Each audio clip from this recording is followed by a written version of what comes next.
So hello everybody, this is the Political Matrix. I don't know if y'all know how crazy of a show, but we got a crazy show. Been around the world and back again, right? You hear things, see things, but there's a lot of shit happening as usual, you know what I mean?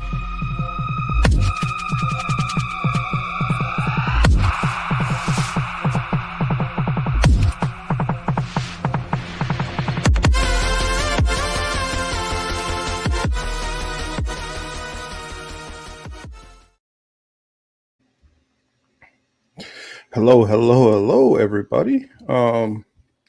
This is the Political Matrix. I am one of your hosts, Marcus Young Morpheus Cage, and Chris will be joining us shortly. Just had a little change of wardrobe, if you will. Hold on, give me one sec while I just make sure that we're on all our different links. Okay, cool. We're on everything, and so let's get started. We got an interesting show. I kind of wanted to do a deep dive on something since we had a little bit of time between now and the inauguration, and some of the stories that have kind of been going on have kind of been some of the same stories that have, it's kind of more of a continuation of things, and some of the stuff that we're going to talk about in one of these topics will dovetail into that.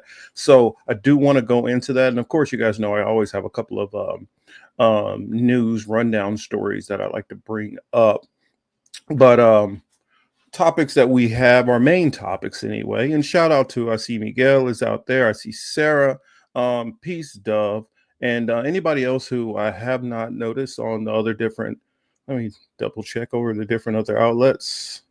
Well, as you guys come in, I will definitely greet you, but we want to talk a little bit about Chris and myself. We were on Sabby's panel, and shout out to Sabby Sabs and RBN, them definitely. But she had us on there, and for those who did not see the panel, I kind of wanted to go into it and just talk about some of our views on it and expand out on more things. When you have such I feel like when you have such intelligent and very thoughtful guests, everybody's able to really add to the conversation, but sometimes there might be a little bit more that you just want to kind of lay out and throw out there. So I figured we will kind of touch on that just a little bit. Also, definitely Trump and Elon. That's enough of a story in itself that touches a bunch of different things. And then you see there it says Wesley's letter. I wanted to go back to 2007. In 2007, General Wesley Clark penned a memo and a letter talking about the 7 countries which they wanted to invade.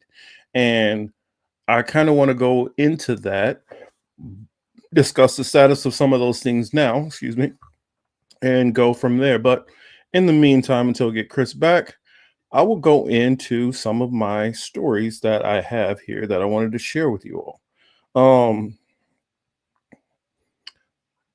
Let's see, what's the first one that I have here? Oh,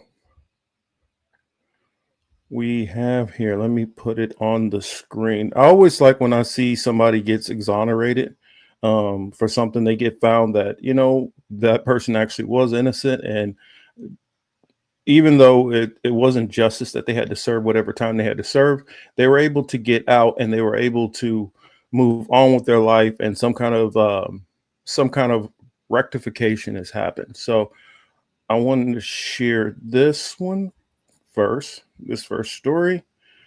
Come on, catch up, computer. But let's see. Okay, yes, there it is. So this story here, it says U.S. jury finds Vegas police fabricated evidence in 2001 killing, awards $34 million to exonerated woman. This woman served 16 years in prison. But let's go ahead into this story a little bit. This is her there in the middle. It says Christine Lobato reacts outside of the Lloyd George U.S. Courthouse in Las Vegas, where her attorneys Elizabeth Wang and David Owens Thursday, December 12th, 2024. Lobato, who spent 15, I guess it was 15 years behind prison for the killing of a homeless man, was awarded $34 million in her lawsuit against the Metropolitan Police Department and two retired detectives. Here, so let's get down to the story. I guess I can skip to the second paragraph. Kristen Lobato, who is now 41 and uses the name Bailey's. I guess that's correct. I'm not sure. Apologies for a misspelling. I think Blaze. Blaze? Okay. Cried and hugged her attorneys after a judge read the trial verdict Thursday in U.S. District Court. The Las Vegas Review-Journal reported it had been an uphill battle with many, many obstacles, she told reporters, and I am happy that it is all finally finished. Lobato said she did not know if becoming a millionaire would make up for her years in prison, adding that she had no idea what the rest of her life is going to look like. The civil trial jury found Las Vegas police and two detectives, now retired, fabricated evidence during their investigation and intentionally inflicted emotional distress upon Lobato. The panel determined that Lobato should receive $34 million. Oops, sorry about that. $34 million in compensatory damages from the department and $10,000 in punitive damages from each former detective. So that is the story a little bit. I mean, I guess there's more to it, and you guys can read more of the story if you want. She was 18 at the time, and she was wrongly convicted twice because she had appealed it. And so, yeah, I just thought that was just an interesting story that I wanted to bring up. I mean, had you heard anything about this, Chris? No, I didn't. Not this one. I'm trying to think. How would you feel after 16 years in prison? I mean, or 15 to 16 years in prison. Do you feel like the 34 million would be enough for you? Or do you feel like, you know what, you can make that 34 million work? I mean, you know, it all depends, right? Are your parents still alive? Are the people closest to you who you want to see, are they still alive and okay, not on their way out? You know what I'm saying? Like, if I get this money, but I know like my parents or my brother or a couple of uncles, aunts, cousins, if they're about to go, then the 34 million, you know, yeah, it'll be nice not to struggle, but the people who you most want to spend that bread with are going to be gone. You know what I'm saying? So it would all depend. Now, if I did 15 years, everybody's still upright and good, and we can enjoy this money together, then hey, you know what it is, 15 million. I mean, 30 some odd million for them 15 years. I wouldn't like the 15 years of sitting, but at least I know the next several years are going to be, you know, a lot easier, at least financially. Yeah, I mean, I agree. That is something that we have to take into consideration. What happened, you know, over that time period? Our family members still alive? Did she go through any kind of traumatic things while she was in there? You know, because sometimes you can experience things which, you know, just getting out of prison and oh, we're so sorry, and you not having to deal with you know, financial burdens. You know, that might not be enough. You know, some of the stuff you might need a lot of counseling after that. So it's just, you know, it's just an interesting thing to bring up. What up, streets? And let's see, old man Barker's in the building. I see LPA Films. Glad to see him. What's up? What's up, everybody? Thank y'all. You know, thank y'all for coming through as usual. We appreciate it. So I'll drop this story real quick.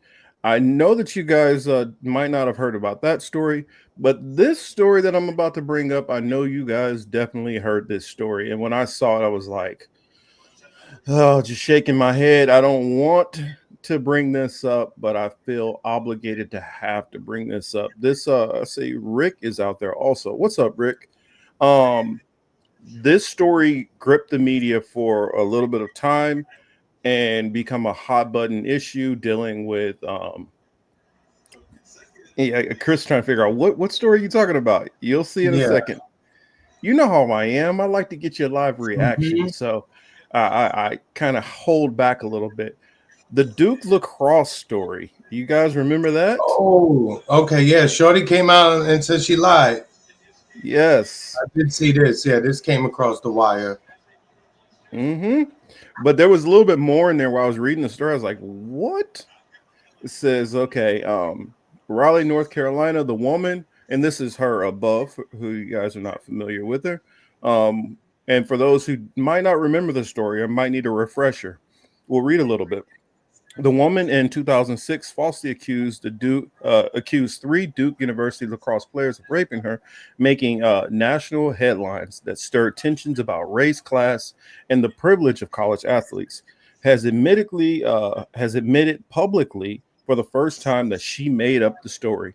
Crystal Mangum, who is black, said in an interview that with the Let's Talk with Kat podcast that she made up the story that wasn't true about the white players who attended a party where she was hired to perform as a stripper because I wanted validation from people and not from God. I testified falsely against them by saying that they raped me when they didn't, and that was wrong. Mangum said. Mangum 46 said in the interview, which was released Monday. The interview was recorded last month at the North Carolina Correctional Institution for Women, where Mangum is incarcerated for fatally stabbing her boyfriend in 2011. Jesus. Yeah, well, I saw that part. I said, whoa, whoa, whoa, wait a minute. What Yeah. the hell? It says the former Duke players were declared innocent in 2007 after Mangum's story fell apart under legal scrutiny.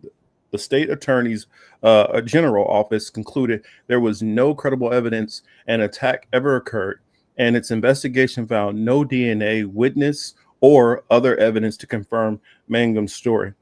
Despite their names being cleared, Jim Cooney, one of the former players, lawyers at the time, told the Associated Press that Mangum's allegation caused an enormous tornado of destruction for countless people involved, including the accused men. They are wrongly vilified nationally as racially motivated rapists, Cooney said. The Durham prosecutor who championed Mangum's case, was disbarred for lying and misconduct. The prosecutors at the time declined to press charges against Mangum for the false accusations. The former lacrosse players reached an undisclosed settlement with Duke University in 2007 after suing it for handling the rape allegations. Yeah, there's a You know whole the lot thing. more to go into that, but I just wanted to, bring this story up because I was like, what the hell? So, what's your thoughts, Chris? Is messed up all around, right? You lied on these dudes. You know, they took the blow. They may have gotten some financial compensation from the university, as it said in the article, but they still had to walk around with a whole bunch of people looking at them and judging them, you know, calling them all kind of names. I mean, I don't know who was denied any jobs or anything like that, but you know, you still had to walk around with that over your head. And regardless of whatever happened, and then now years later, there's actual confirmation of it, despite people even know, despite people who knew at the time that it was, you know, just a setup. You know, this is just not a good look at all. You know what I'm saying? And I'll keep Not it a at all. buck. The fact that it's a black woman make it even look worse to me, because it's just like, damn.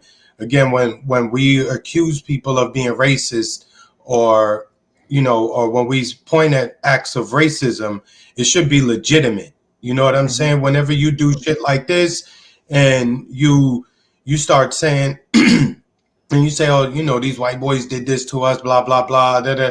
It you know, you going people gonna believe that based off the history of this country, right? Something like that happening is not far fetched, but you know, you you got, it has to be a legitimate like accusation. It can't be just some straight up made up shit, because again, just it's like the boy who cried wolf, right? This Yeah. time it just happens to be a girl, but you just can't have this. You know what I'm saying? So um, it seemed like karma got back to her for that shit, because that was real evil. You know what I mean? Mhm. Like, you know, false accusations are, they really could screw up your life in a lot of ways. You know what I'm Yes. saying? In a whole lot of ways, and that's, and you know, you didn't even do anything, and you tag your writ. So you know. It's wild calling her Jussie as Smollett. Yeah, it might be Jesse because he, whatever, but you already know, like, Yeah, it's I just just a thought it. shame. Mhm. It's a shame all the way around. You know what I'm saying? It's wild how all that shit happened. And again, it just really seemed like her karma really came back to get her.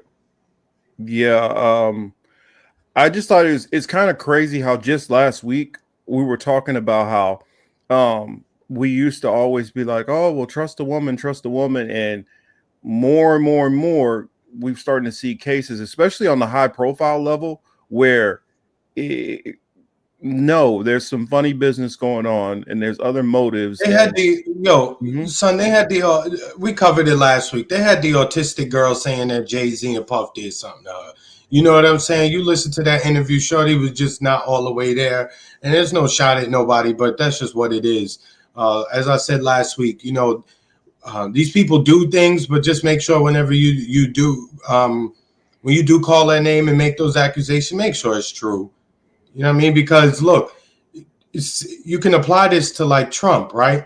Look how many things they accuse this guy of that he didn't do, and people believed it.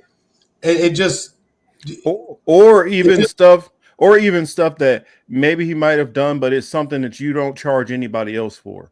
You don't charge yeah, nobody in that status of the same, because y'all all are doing this, but he's the one you decide to charge. correct.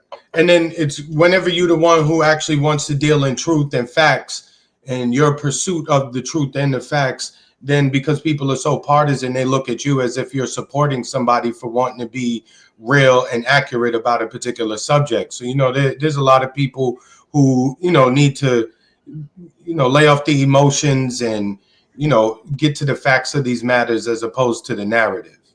Hmm. Yeah, I mean, I just wanted to like, I don't have a lot of my news rundown stories, but I guess one of my news stories I can wait till we when we go into the whole Elon and Trump stuff, I can kind of throw that in there with it because it fits right in. And then I know that we'll definitely, of course, talk about well, I brought up about the whole seven countries thing, and I'd love to get into that, but not right away because it's got a whole lot of stuff. But um, I figure we can go on ahead and talk a little bit of our thoughts on the panel that we did um, yesterday, and kind of wanted to, for those who did not catch it, please go on ahead and check it out, and make sure you guys are showing some love over there to Sabby.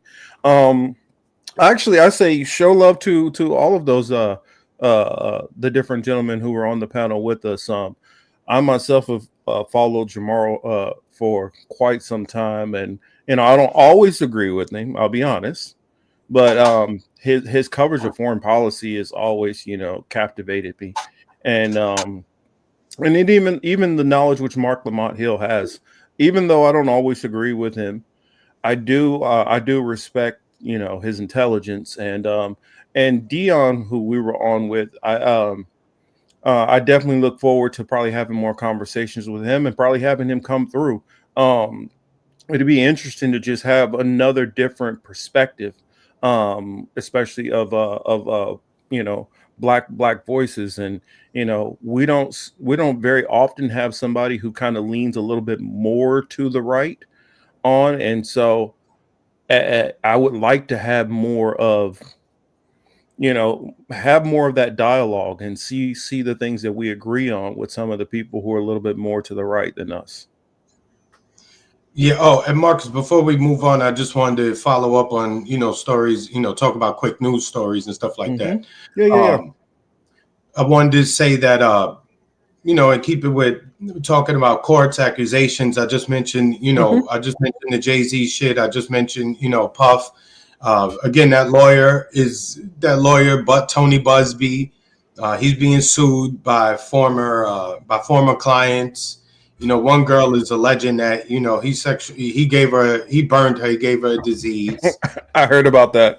Like I told people from the look, you go back here weeks on this channel right here, and I told people that dude Busby is funny money, and he's an ambulance chaser, and he's just trying to come up off of Because with money, let's just be honest, he went after Deshaun Watson heavy, and now he's got 120. What is it? 120 would-be accusers of Diddy that he's taking. Come on, man! Like this is again, you make it fun of the situation, which is why Diddy's like, even though they have the court of public opinion is against Puff in a lot of ways for the things that he did, especially for that video with him and Cassie.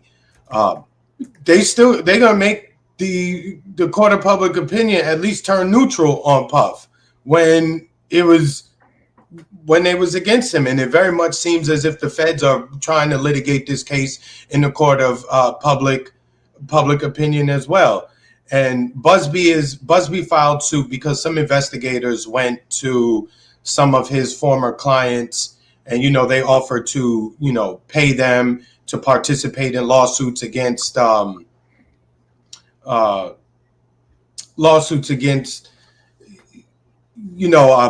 for his actions and things like that. So he filed suit, and we'll see where that goes. But again, that dude's a slime bucket. Like he's not trustworthy at all. And no. The thing about it, as I mentioned last week, is just that people are real emotional about these celebrities. They either love them or hate them. You know what I'm saying? And you're gonna form your opinion early on without even having to see any of this stuff. You know what I'm saying? And the accusers, LPA, we haven't seen the accusers. We don't know them, but it's just random shit. And again, we already know how these cases work in the civil, when they're in the civil lane as opposed to the criminal lane. You know what I'm saying? You go civil because you want some bread at the end of the day. You don't have anything to lock these people up, because if that was the case, you would be pursuing criminal charges. And you spending lawyer money to go after them in a civil matter, and you spending money to go after them in a criminal matter. So for people who want to say like, well, it costs money, you spending attorney money anyway for whichever lane you choose. So unless it's the ambulance chasers like him who think that they're going to make some money off of a settlement anyway. That's what they was doing. Yo, you sent a demand letter and said all you want to do is meet and talk. Come on, dog. And again, look, when you work around attorneys, and how you see a case and you don't think there's a way forward because of their training and because of their training and what they're taught, they see a way around everything. There's a saying, right? It goes, you can indict a ham sandwich. That is extremely true. You can bring charges against anybody, against anything. We just finished talking about the Duke lacrosse team. Look at that. Look how that happened. Everybody was quick to jump on them because they was a bunch of, ritzy ass white boys. And it was like, oh yeah, of course they did this to the black girl. They white supremacy, this and that. And in some cases you would be right. But in this one, we saw you were dead wrong for even holding that opinion. Right? You were super wrong. And I know some people are like, yeah, who cares? They be getting away with it. These particular dudes, they just paying for the sins of their father and things like that. Trust me, I understand. I totally get it. But in the real world, that shit sucks. So, and again, with the Puff thing, if their case was so strong, I don't understand why everything keeps leaking out to the public. For the life of me, for a legal strategy, I don't understand it. If I got all this evidence on Marcus of wrongdoing, everything Marcus has done wrong, I got it on video. I got this. I got witnesses. I have bank statements. You name it, I have it. And I'm still waging war against Marcus in the court of public opinion. That it is weird. You shouldn't have to do that if you have everything. So again, that's not saying that Puff is an angel. That's not saying Puff is a great guy or anything like that. I'm just saying, please, y'all, examine the legal system. Look how it works. They play politics just the same as politicians do. Again, we see it with Trump too. All the charges they brought against dude, there was legitimate charges they could have brought against him, but they chose all the frivolous ones, if you notice. So they could play with the law to manipulate your emotions. You understand? So And again, part of me thinks that there's other things going on behind the scenes that we haven't quite put our finger on yet as to why these cases keep coming up, popping up at these inopportune times, right? You know, you have a whole bunch of political things happening in the world across, across the oceans, right? Whether it be the Middle East, whether it be Eastern Europe with Russia, whether it be shit with Taiwan and China, North Korea, Syria now, Yemen now, Palestine, all these things. We have stupid, goofy entertainment news dominating the headlines here in the States. And sorry, Marcus, for being long winded, but I'll just touch on the last You one. good? Drake had his petitions. He was supposed to have a hearing. I believe it was either Thursday or Friday. There was some sort of mix up, and they moved the Drake petition in Texas, that case, to be heard sometime in middle of January. So again, I'm very much interested in watching that case too, not because I particularly care about Drake like that. I'm not a fan of him, but I want to see just how much Universal ends up what type of information Universal reveals. You know what I'm saying? And it's the same thing like the drones too. Distractions. Marcus, you and I both know the United States government is not letting nobody bring nothing into the airspace nowhere near a city like Jersey, New York. I mean, come on, dog. Like, just stop. Just please stop with the distractions. So me personally, I think a lot of it has to do with what's going on in the Middle East, and they really don't want you to pay any attention to that at all. So they're just going to keep throwing shit at the wall and see what sticks. And even if it slides down slow because it's all nasty shit, right? That's what they want you to do. Pay attention to that shit sliding down the wall because it's unimportant. But look where your money's going. Matter of fact, they just passed the what is it, the NDAA and the new defense budget maybe, or the spending bill, something like that. But you had the what you're talking about, the the CR? Yeah, I think so. And wasn't there something like $895 billion in it for the military? Mm-hmm. Marcus, $895 billion. Marcus, that means like by the time the midterms come around, we're looking at a $1 trillion military budget, dog. Yeah, and they had to cut, and they cut child research. What was it? Research for child cancer. Yeah, in the military or something like that, right? Yeah, they decided, you know what, we can cut there. That's where we're going to cut on something that can possibly help people, so we can ship more money overseas. And we talking about Puff, Jay, Drake, who else? I mean, I'm sure there's other, entertainment and legal cases and matters and things like that. But it's insane that the media companies continue to push this. And again, if you draw the connection between the media companies and what is taking place in the Middle East, you folks need to be able to hook these things together at this point to understand why certain stories are being promoted and why other stories are not being covered at all. Make the connection. Just, hey, y'all let Google search everything.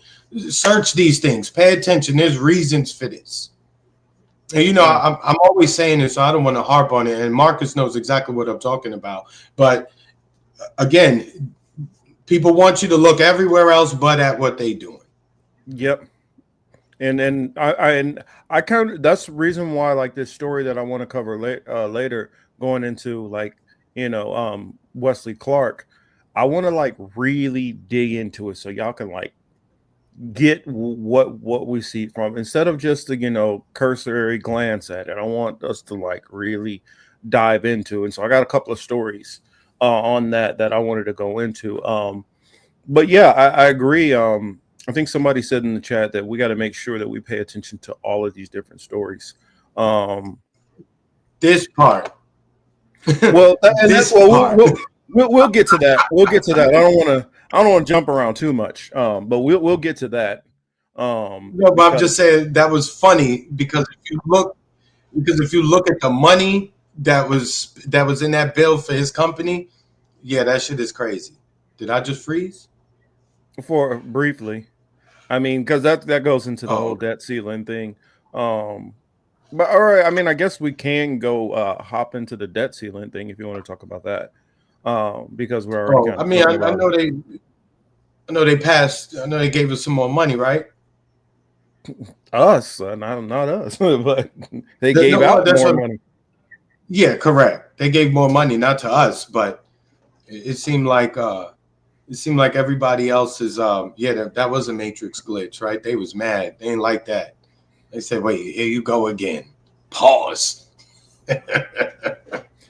Yeah, NetRam said $1 trillion is enough to give 1 million people $1 million each.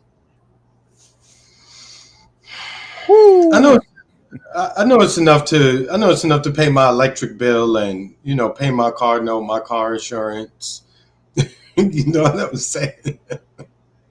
I mean, I look at it, man. I've said plenty of times. I said if I was one of those people out here in Cali who's sitting on hundreds of billions, I would literally just go to random people here in Cali, be like, "Yo, how much will it take for you to move to like North Carolina? Where's your hometown? You want to move back? I'll give you enough money to move back and your salary now for the next 10 years, just so I can get rid of some of it. Just it's too many people out here. It's too cramped. And I mean, I would do that in a heartbeat. I ain't gonna be like Kobe spending money on a damn helicopter to fly over the traffic. Why not just pay the money to get the damn people to move?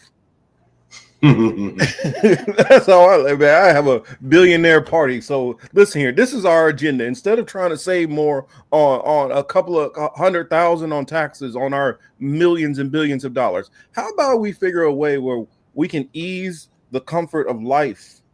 How about that? How about let's find a way to drop some of the, because I guarantee you they still got to wait in a lot of these damn lines and shit too. I Hmm. mean, do y'all still want to wait in these lines and traffic and all that? I don't know. Oh, I see our friend Chamonique is in the building also. What's up, Chamonique? And yes, RIP to Kobe. Yeah. So Well, I don't think it was a sacrifice. I think it was a legal thing. I think it money was involved. Because I've kind of more and more have started getting away from just believing they're doing this random sacrifices to just do it. There's money that's involved in a lot of this stuff. if you have any shred of decency, a little bit of morality, and you don't want to overdo it, then you're gonna get left behind in this system because as LPA is saying, LPA is right. He only knows. so yeah, They exactly. they'll never let me get too much power.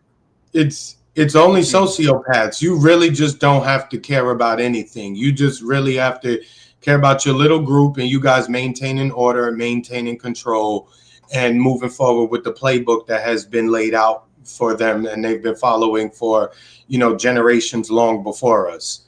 And again, as we said in this channel from the start, again, you may not believe in religion. You don't have to be a religious people. Just know that people with all the money, they follow a religion too. Mm-hmm. They follow a Exactly. religion too. They have a belief system, whether you want to believe it or not, but they show it to you all the time. That's why I'm so glad you brought that back up. I'm so glad you brought that back up because I listen to a lot of people, especially that are left leaning, where many of them are atheist or agnostic, and they look at it from their perspective. I don't believe in a God and all that, so I don't even need to worry about that. Well, have you not heard of the art of war? Know thy enemy. I mean, if you don't understand the people who are hoarding power over you and what motivates them, how do you try to prepare for the attacks that they're going to do against you? Or to get around it or to avoid it. Exactly, because a lot of them are so powerful, you're not going to fight it. All you can do is avoid it for the most part. And if it, and the reason why I say that, because a lot of people will be like, "Oh no, we got to have a revolutionary mindset and this and that." Look around at the people who are next to you. How many of them are engaged and understand what is going on? When you look around at that circle around you, how many of them are not engaged? How many of them don't care? How many of them completely disagree with you? You'll realize why that idea of this fight back, which a lot of people believe is tenable, is unattainable. The reason why is because until they have that consciousness and understanding what the hell is going on, they're not going to get out of the way. If you don't see the car coming that's about to hit you, how can you move from it? And we're screaming, everybody here, us, everybody in the chat, we're all screaming, yo, the car is fucking coming. And these people don't want to move. And so therefore, you're not going to be able to grab the masses and be able to fight back against the system. And Marcus, people like to use the word revolution, revolutionary, and things like that. But the word they always leave out is, again, I'm beating a dead horse over this. Sacrifice. What are you willing to sacrifice? A revolution comes with sacrifice, dog. And you know what sacrifice we're talking about? Your comfort. That's the main thing that we are talking about. At least I am. Whenever I say sacrifice, you're gonna have to sacrifice your comfort. You're gonna have to be places. What up, Trey? You're gonna end up being places and doing things that you don't want to be doing. You're gonna be places where you don't necessarily want to be, but if you're willing to wage that revolutionary battle that you're talking about, then that's what it's going to take, that level of sacrifice. You're not going to be you're not going to be waging revolution from, 6 a.m. to, 7 p.m. And then you're going to go home, take a shower, relax, watch your favorite Netflix show, and then, go to sleep and wake up in the morning and get back to waging revolution. It don't happen like that. You know what I'm saying? Well, another thing I would throw in there is, even outside of just the comfort aspect, what provisions do you have to be able to sustain this revolution? Because what happens if your revolution, you take your first crack and y'all do all that in the first wave, it don't work, and now you're in a stalemate. How do you sustain? How do you get to the next battle and the next battle and the next battle to try to win that war? If you don't have anything past that first swing, then what? How do you prepare for your shelter? How do you protect yourself as far as a base of operations? How do you prepare for food rations? How do you prepare all of these things down the line? If you have children, how do you protect all of them? There's so many things that I don't think people think about in this. What happens if that revolution is not going to be 1 year? What happens if that revolution takes 20 years? I mean, Chris, to your point, when you talk about devil's advocate and to engage, look, all of us were at least 18. Well, not all, but there were some of us who were at least 18 years old, 19 years old when September 11th happened. We watched them lie in our face about Saddam Hussein in Iraq and all those things. All of it happened. They didn't stop anything. We all protested. Nothing. Well, we had Occupy Wall Street. And that just fizzled right on out. Yeah, we couldn't even sustain peaceful protests that long. No. So let alone an actual revolution. Peaceful protest is the easy part. Yeah, because look, I always say the protest, even that is like self-defeating, because you submitted a piece of paper, you submitted an application to be able to be on that street at that time and do whatever it is you do. If you were truly interested in causing frustration, chaos, and disorder, then all of you would be in the street on the day that you chose, doing it how you want, as opposed to applying for a permit and all that. I mean, you don't even see you apply for a permit to have a peaceful protest. You don't see like that's kind of an oxymoron. You know what I'm saying? I want you to respect us and be fearful of us. Please, can we get that application? Yeah. I mean, and another thing, outside of just that aspect of it, if you don't know how to attack them, if you don't understand what motivates them, what moves them, what can actually do some damage by not trying to understand thine enemy, then what are you fighting? Because I remember when I started having the mindset that I was going to start boycotting all these things. I couldn't be out there for the protests and all of them. I was out for some protests, but I was like, how do I sustain that when I can't? Because you still got to have a roof over your head. So what I try to do is I was like, I'm gonna start boycotting. So I wanted to boycott one of them. Example, the Koch brothers. Well, once I realized how many different entities that the Koch brothers had their hands into, I realized it was a whole lot harder than I thought it was going to be, because there's stuff that you don't even know that they own, or stuff that you don't even know that they're a silent partner, that they're members of the board, that they got shares in, all that. It's the same thing with like a Procter and Gamble. Their antennas go so far and wide. It's almost like a tree root. It hits so many different things, and you'd have to almost like literally build up. Okay, how am I gonna have to? I'm gonna literally have to make my own toothpaste, like from scratch. I'm gonna have to Yep. make my own deodorant. I'm going to have to like, I can't even go to a textile. I'm gonna have to like grow cotton myself and then learn how to like string it or grow hemp or do something. Like, you really are gonna have to like go way off the grid. It's not like, well, I can just switch to this company over there that they not with the Mhm. fuck shit. Exactly. It's not Blackstone. that simple. It's not that And simple. again, people think like you have to have 100% ownership in something.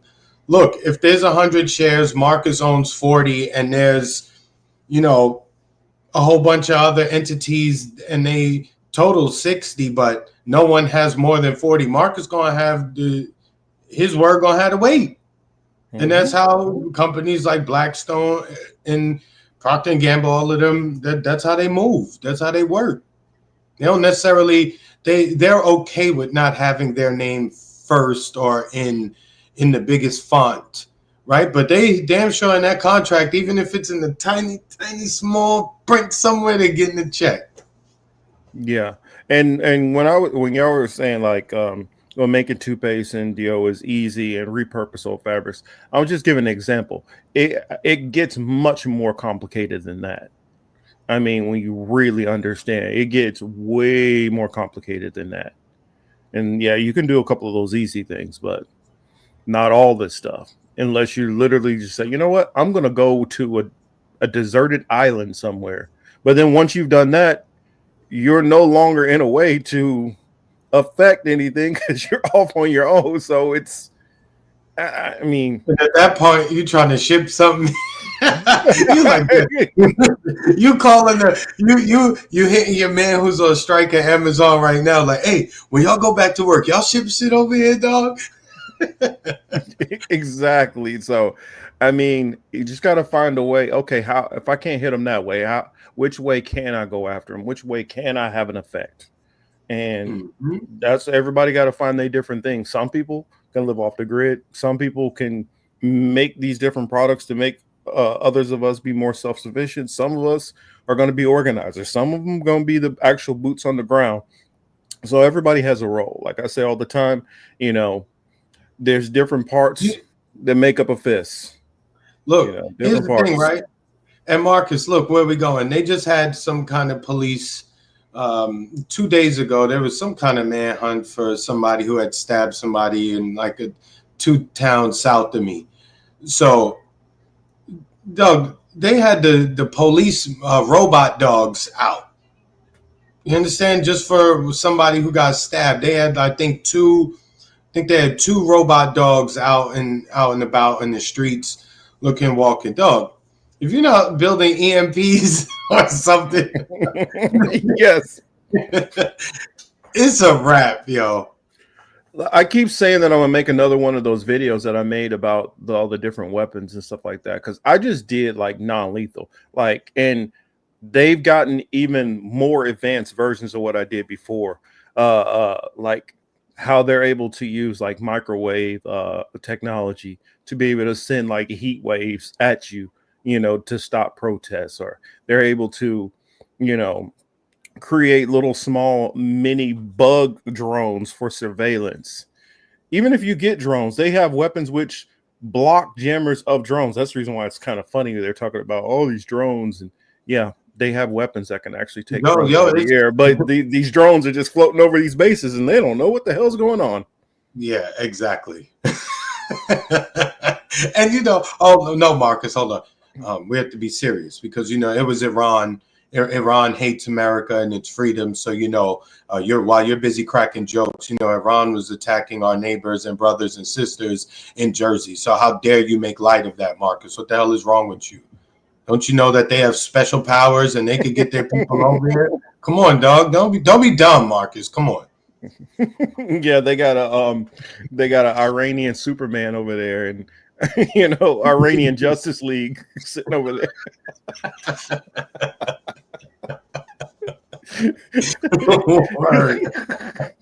Yeah. Well, Chris H says, "Well, Marcus, they organize successful color revolutions without even having all the resources you say people should have. Just use media and nifty tactics." We're not fighting in the the 1930s anymore. I mean, that's the problem with a lot of people and focusing on theory and all that.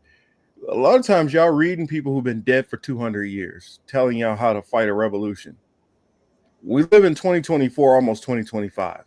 Shit is very different now.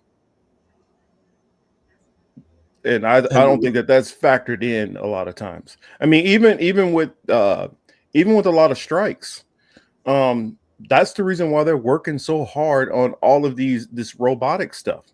Their goal is, okay, we go, okay, you got it. We'll take this strike this time, but we're just gonna keep working faster and faster on our robots. So the moment your ass retired this next time, we can be like, just keep walking, then, buddy. Keep on walking. I feel that's like the goal. In terms of labor, look, I hope they get all the money they can get. I hope whatever contracts they make with these people, one of the most important stipulations that should be included in any negotiation. Yeah.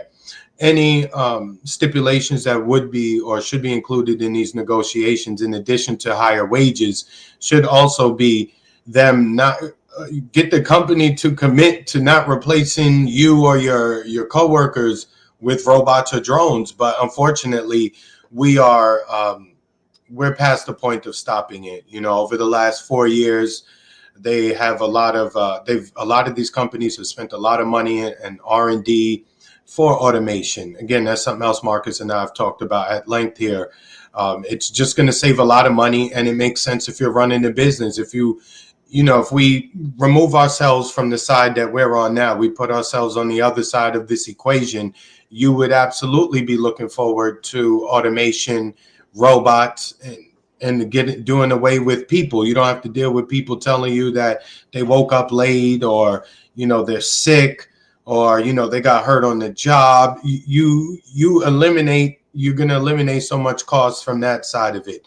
Obviously, there's a human element in there that should not be just cast aside that way.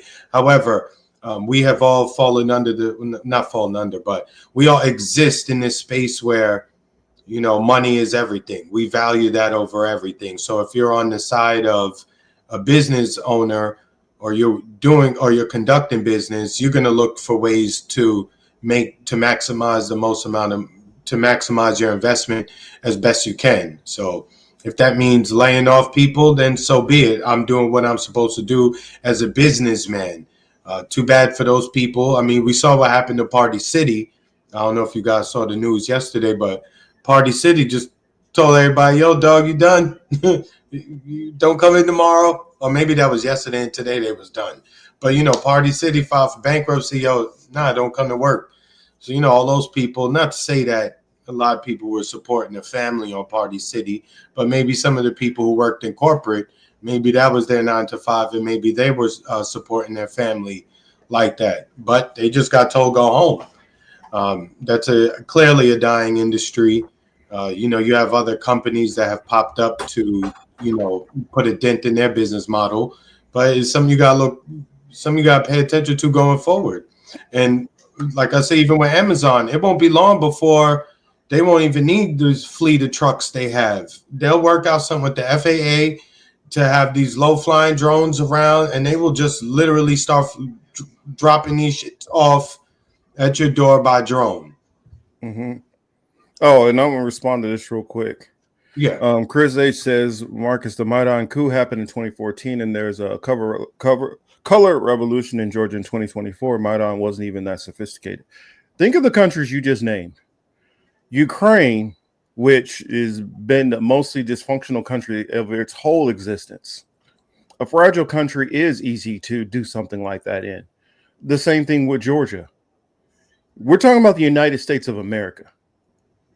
The United States of America is the most powerful nation in the entire world. On the low key, possibly the wealthiest nation.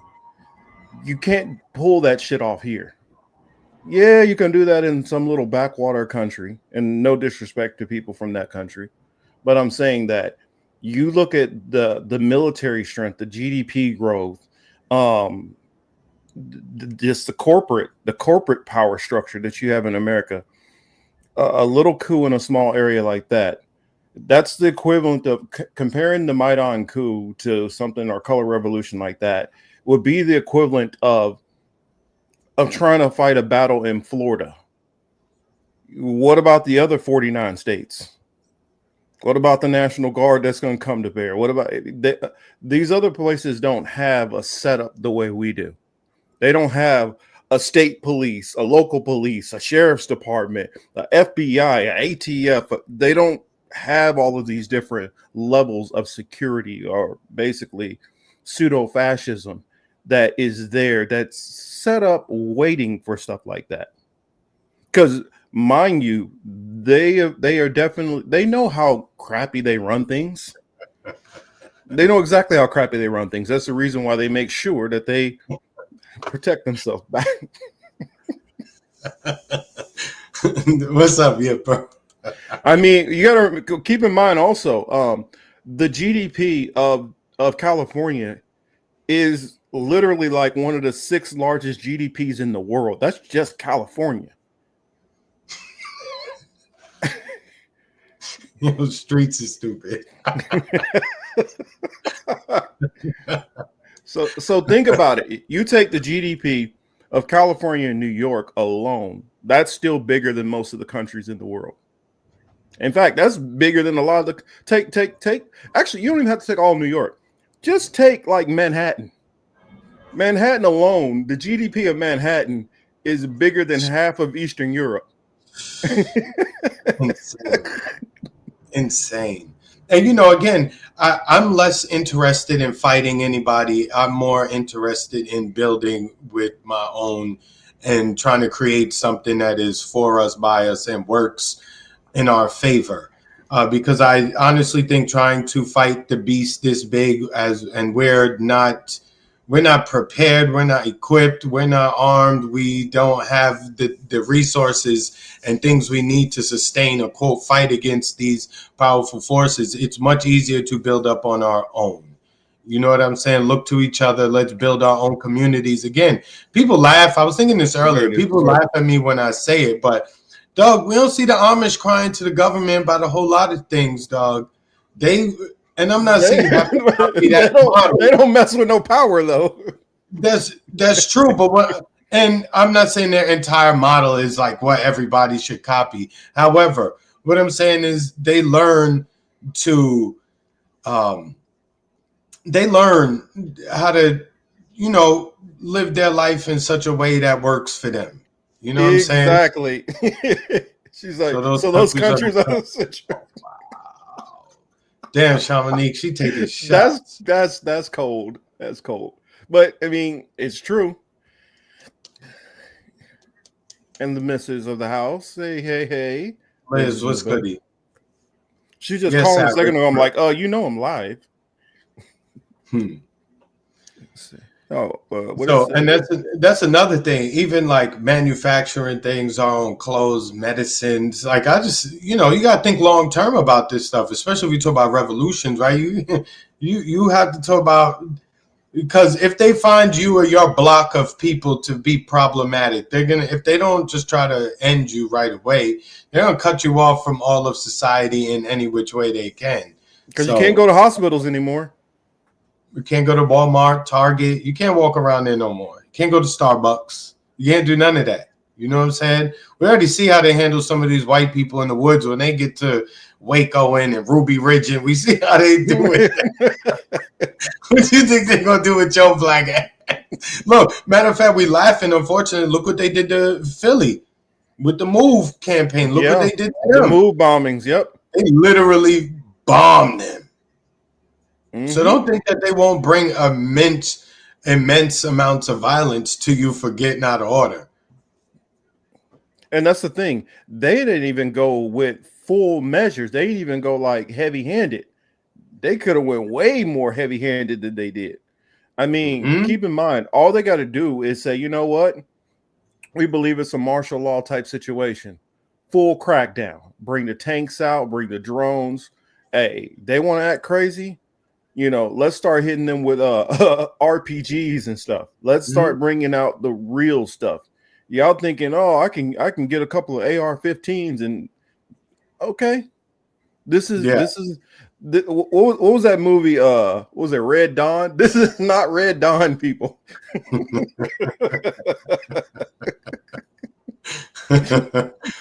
Yeah, so it's just be easy. But like I said, for me, thanks, Liz. Oh, you see But what? for Oh, me, yeah. I Okay, just you think saw it. it's more. I just think it's more important that we look to each other. We try to build up each other and try to figure out how to build our own communities and sustain ourselves in a way that is not filled with first world delusions of turning into some uber super rich celebrity and shit like that. You know what I mean? You have to change your focus from a financial dream to, existing in a place in which you and your people are good and together.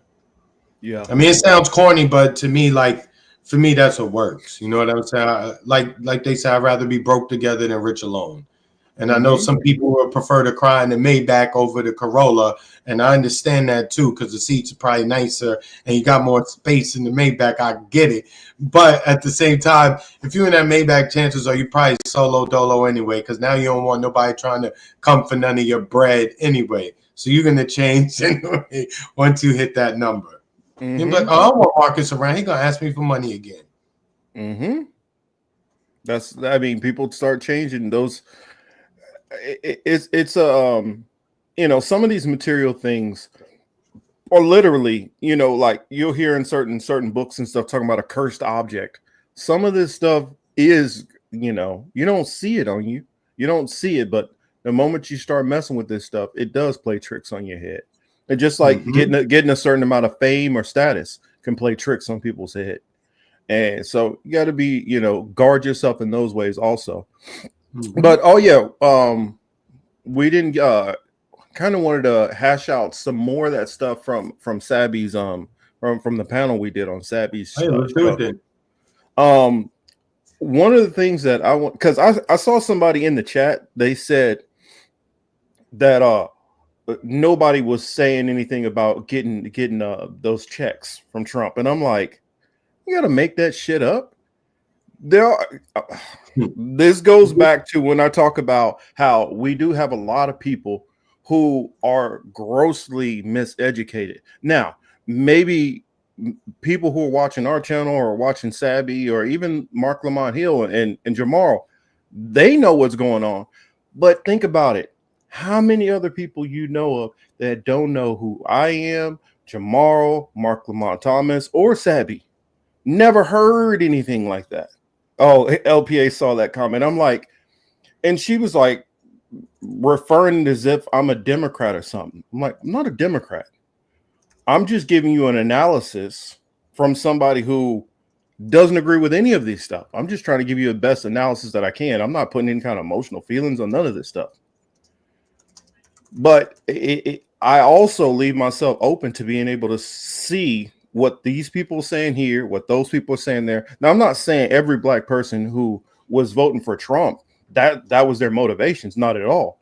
I do believe, especially as far as black voters, a large portion of them who were going for Trump, some of that is immigration.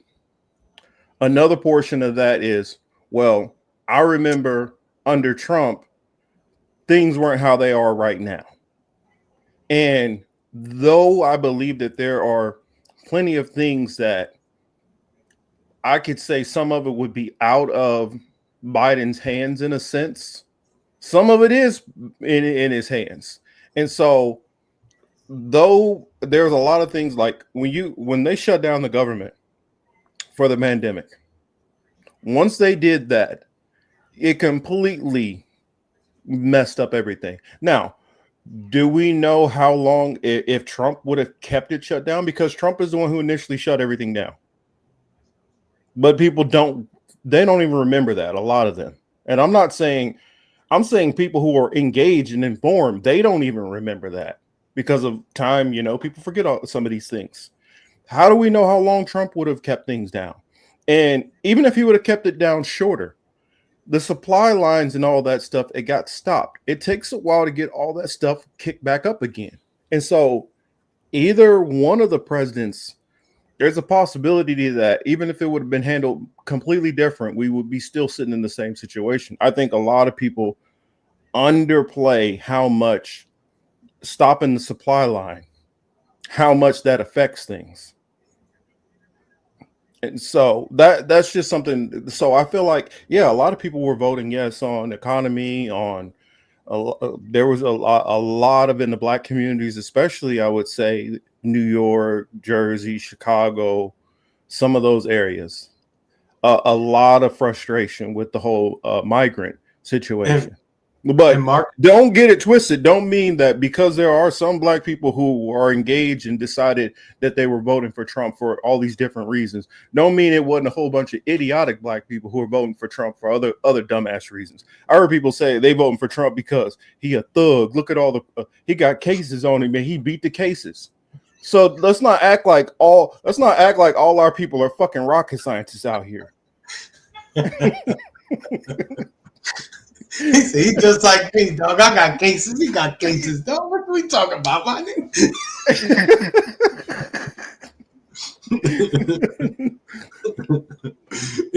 They messing with me, dog. You don't see that? We got this in common, man. You don't see this? Trying to get my man, son. And he got sneakers too. The whole conversation sometimes. The whole conversation about Black people voting one way or the other, we shouldn't be participating in this system. We shouldn't at all. It's not working. It is not working. I can't look to a single policy that has come forward that has really worked for us as a group. You understand? They throw a little bit here and there. They take their tokens. They put them certain places. They give a teeny tiny portion of us a little bit of a look and some fame, and they put some money in their bank account. And that's really as far as it goes. When we talk about the Democrats, I mean, you just look at them. I told you, they have contempt for us. Not only they have contempt for us, but then they're always insulting our intelligence. You understand what I'm saying? Bring Meg Thee Stallion to talk to these niggas. Like, why I want to hear her say, let's get Cardi B up here. What are we talking about? It's always some real insulting intelligence. It's never like first of all, why does it always have to be an entertainer? And even if it is an educator, they have to go to what? Maybe 6 or 7 of the allowed institutions. What is it? Harvard, your Princeton, your Yale. Maybe they allow a couple of HBCs up in that mother. But outside of that, it's always somebody who's always going to be within the confines of the current political situation. It's never going to be a radical on there. And I don't mean radical like, kill people like that. I mean a radical in terms of like, my thinking is outside of this box. You keep putting us in this box. Go ahead. Well, one thing I wanted to throw in there real quick. This is part of criticism that toward Kamala that should be definitely put in there that I don't feel I heard too many people throw in, which once I say it, everybody's gonna like, oh yeah, that makes perfect sense. Um she because she was an empty vessel and because she didn't take control of her campaign, she let the campaign take control of her. Bernie did the same thing to a degree, and I'll explain what I mean. Her campaign staff is a bunch of honestly neoliberal white people who was telling her, yeah, we can get Meg the Stallion out here and we just pay some money for, these entertainers and we get Taraji. They love her from Empire, right? And that's what you had. You had a lot of that. And her just nodding like a big dummy going along with it instead of saying, you know what, I'm going to do something different. I'm going You to know what? go to all these other platforms wherever I feel like it. And instead of like, I felt like she should have went to like rec centers, like in the black community. Don't go to the big downtown convention center in these cities. Go to the area where it's predominantly black people in the convention center or little city council office and go there and have real conversations with people. But if you're not real, you can't do that. And that's a big problem that Kamala Harris had. And if you have to be interested, right, to do that. There's no interest there there's no interest in that. We watch this, and again, the Democrats insult your intelligence, and then the Republicans, they just insult you. So I don't think that black people should be getting involved in these things other than to just purely commentate on it, because being involved in it, you just look so super stupid. Look at the Congressional Black Caucus and all these old black people who were part of the civil rights movement. You look at them, then you want to salute them, say, damn, good job. It was a tough struggle, da da da. You made it to where you are. But now look at them. They're all fucking clowns. Pardon my language, but not really. But they're all clowns. All these who do they serve besides themselves? They don't do anything. They go along with everything. They pass every spending bill. They go along with whatever their bosses in the DNC tell them to do. And they're not worth your time anymore. So at some point, again, I always say there's a generational breakdown. I think anybody above our age group, Marcus, we have to let them go. Just leave them where they are, because we're not going to reach them. But it's us and then everybody under us who need to really make that hard pivot away and just keep going the opposite direction from that. You know what And I'm saying? not even that much above our age. I mean, Yeah. not even that much. I mean, Mark Lamont is only a couple of years older than us. Mm-hmm. Not very much older than us at all. Like honestly, that panel, Sabby is younger than all of us that were on there, but we all basically could have been in high school around the same time. I'm talking Mm-hmm. about from Jamarl to me, Chris, and Mark Lamont. And I feel like that little difference in people when you start getting to Mark Lamont's age, I think Mark said he was 46. That 47, 48, once they start hitting 50, that 50 and up, I mean, it's damn near impossible to talk to a lot of them. Correct. And It's and the younger, and me and Chris, we talked about it after the show. We feel like it's something unique about the period that like that little time frame for our age group, because we can remember back to how things used to be pre 9/11. We can remember back to how things were back in the 90s, like vividly, and have strong memories of that stuff. And remember just the difference of how things were then and how they are now. Whereas a lot of people who are younger uh, they see things the way they are now and can't see how it used to be, so they don't have that comparison that we have, a one-to-one comparison. And a lot of the people who are older than us, even though they do have that comparison, many of them, many people, like especially like my mom's generation, after they already got their house, their car, they making good money, all that, a lot of the stuff that we deal with, they not facing that anymore. So for them, they got blinders on to all of that stuff. Yes, that's the reason why it's the phrase boomers. They're so inundated from so many things. They bought their house when they, I mean, well, Midwest, for instance, they bought a house when it was like 50,000. Now that same house that was 50,000 they bought would be, a $400,000-$500,000 house, and you flip that to the coast, like in New York, they bought that house when it was 110,000.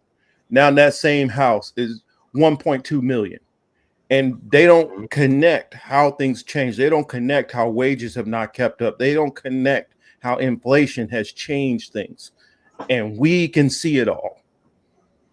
Mm-hmm. And it seems bleak and shit like that, but there's always beauty in the struggle. You know what I'm saying? Connected with like-minded people to discuss futures and actually start to work on that. You know what I'm saying? That's the light. That's the spark that you need. You understand? It sounds bad all the time. Like, yo, they doing this. This is happening. This is up. This is not right. People dying here and that. But again, why do you think they're making it?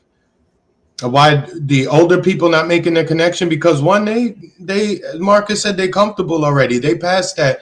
Wasn't it Pac who said something like, "You won't." By the time it hit 30s, he not outside no more. He not trying to fight no more.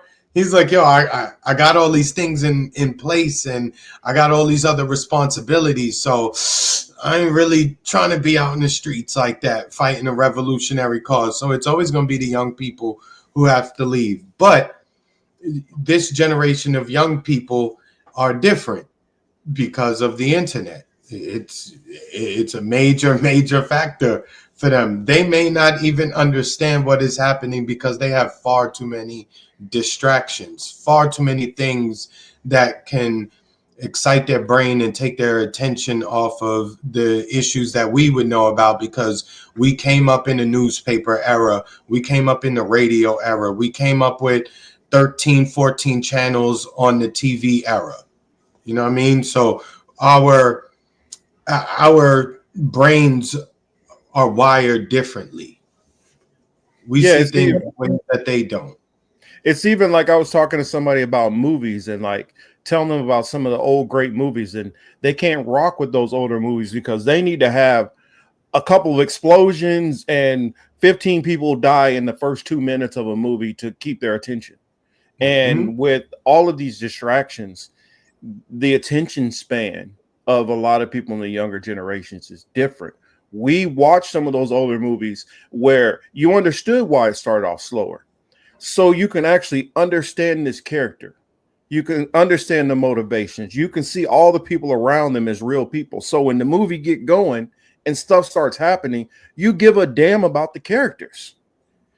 But they don't, but this younger generation would need everything instant gratification. They don't see a lot of that stuff anymore, and they don't get it. Also, when you have it where everything is so segmented off, you can basically almost get on the line and have your own reality. It makes it harder for you to have that in touch.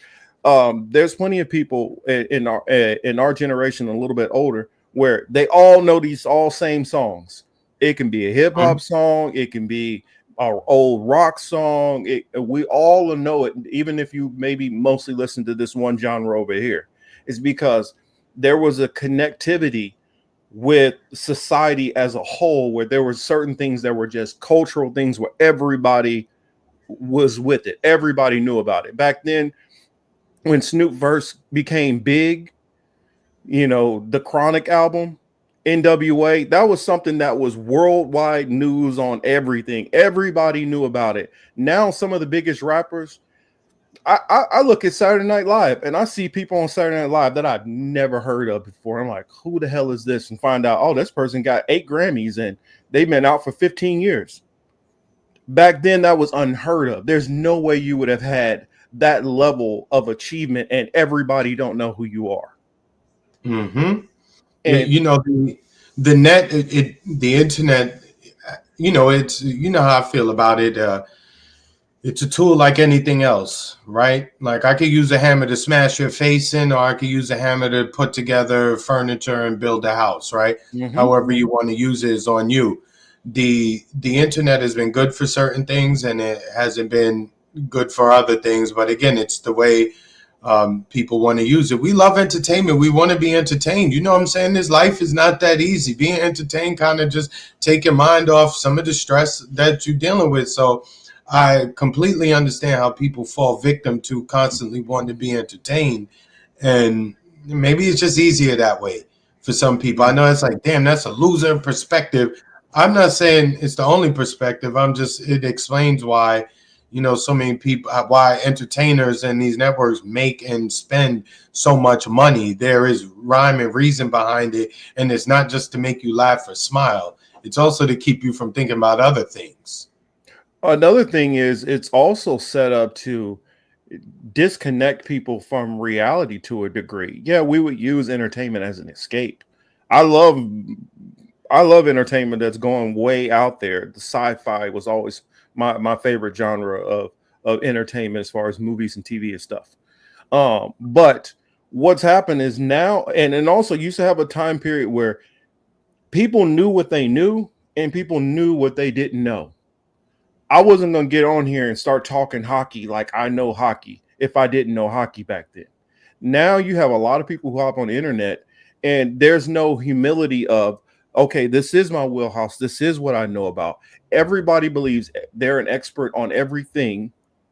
And they also believe that nobody's an expert. So if you do have expertise on things and study, everything is questioned. And that's good that you're questioning everything. But there's no more of a canon. There's no more of a measure of, okay, this is somebody who is somewhat credible on this topic in particular, and you can listen to them on this. Now, it doesn't mean you can listen to them on everything, but at least on this thing, like Ben Carson, when it comes to neurosurgery, yes, I'm going to listen to Ben Carson. Anything Mm-hmm. else? Hell no. I mean, I don't know if y'all remember Herman Cain 999, but 999.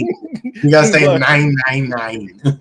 but Herman Cain, you can trust him on understanding business and how to set up a company and how to run it and dealing with directors and boardroom.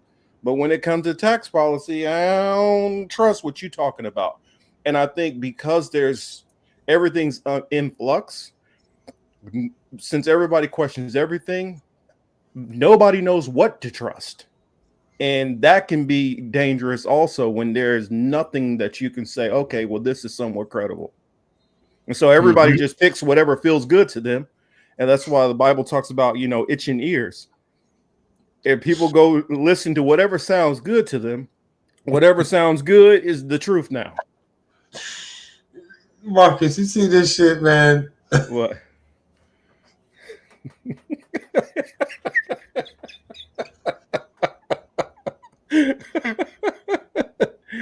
Oh, wow. He does. I mean, he talks like he's still in the process of the surgery. You know,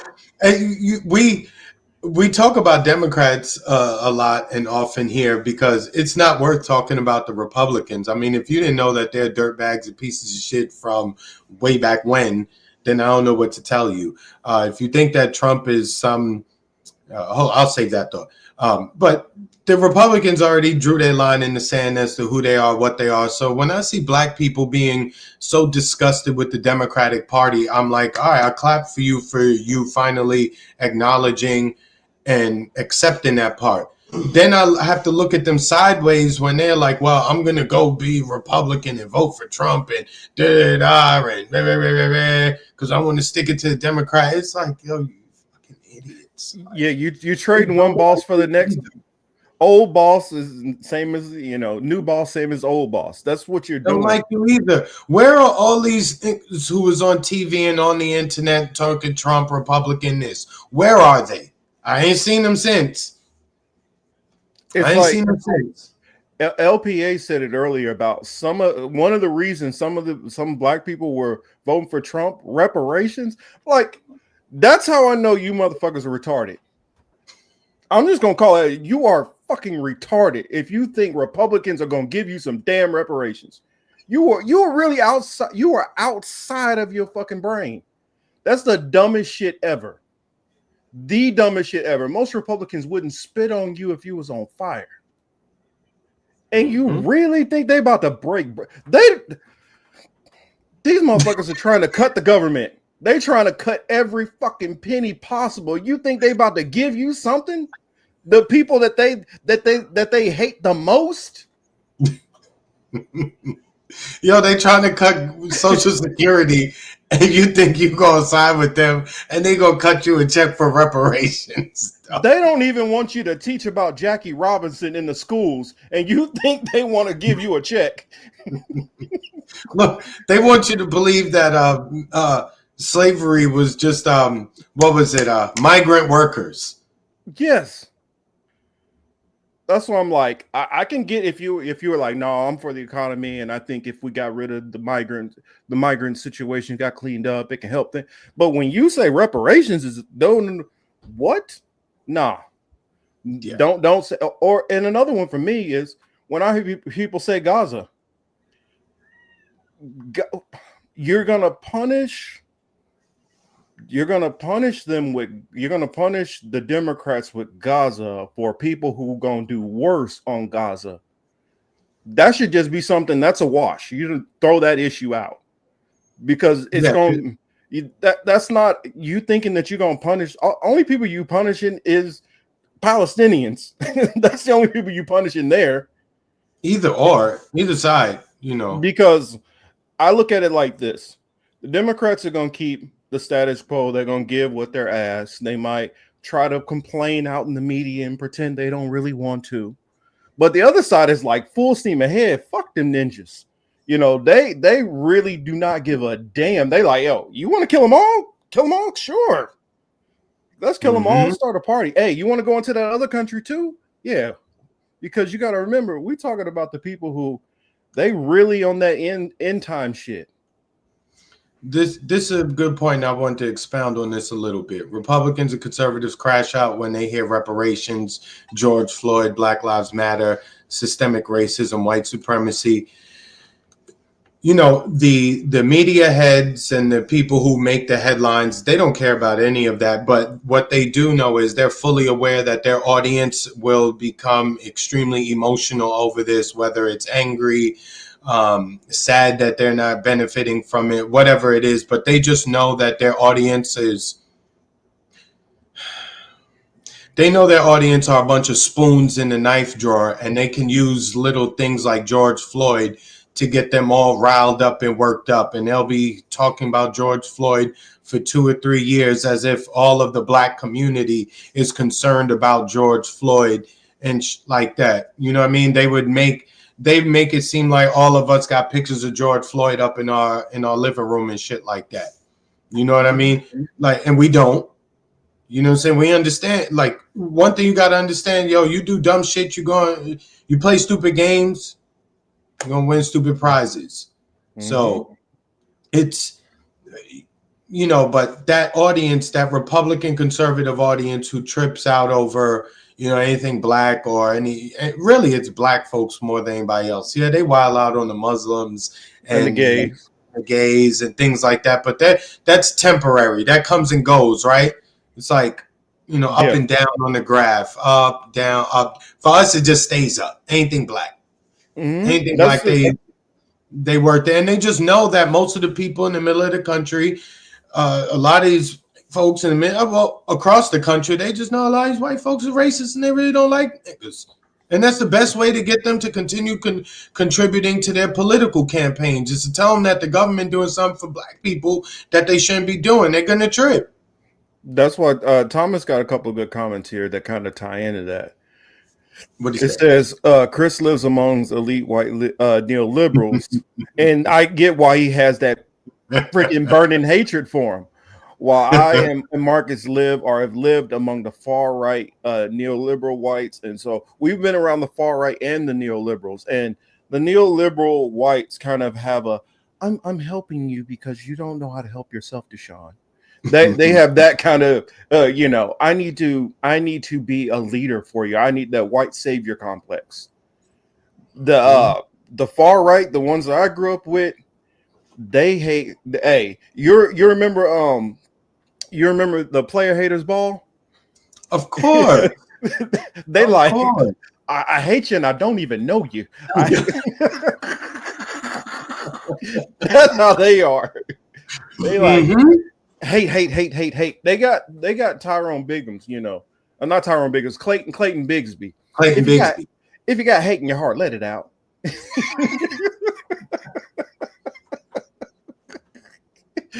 That's how they are. I mean, they really on a scale of 1 to 10 of I'm not fucking with you, they on 100. No.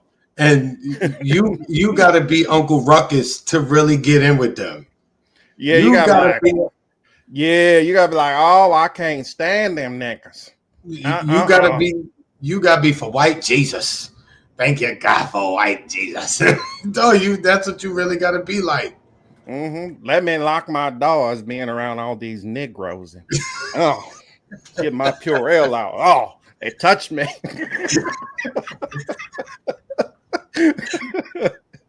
oh, they smell it up my air.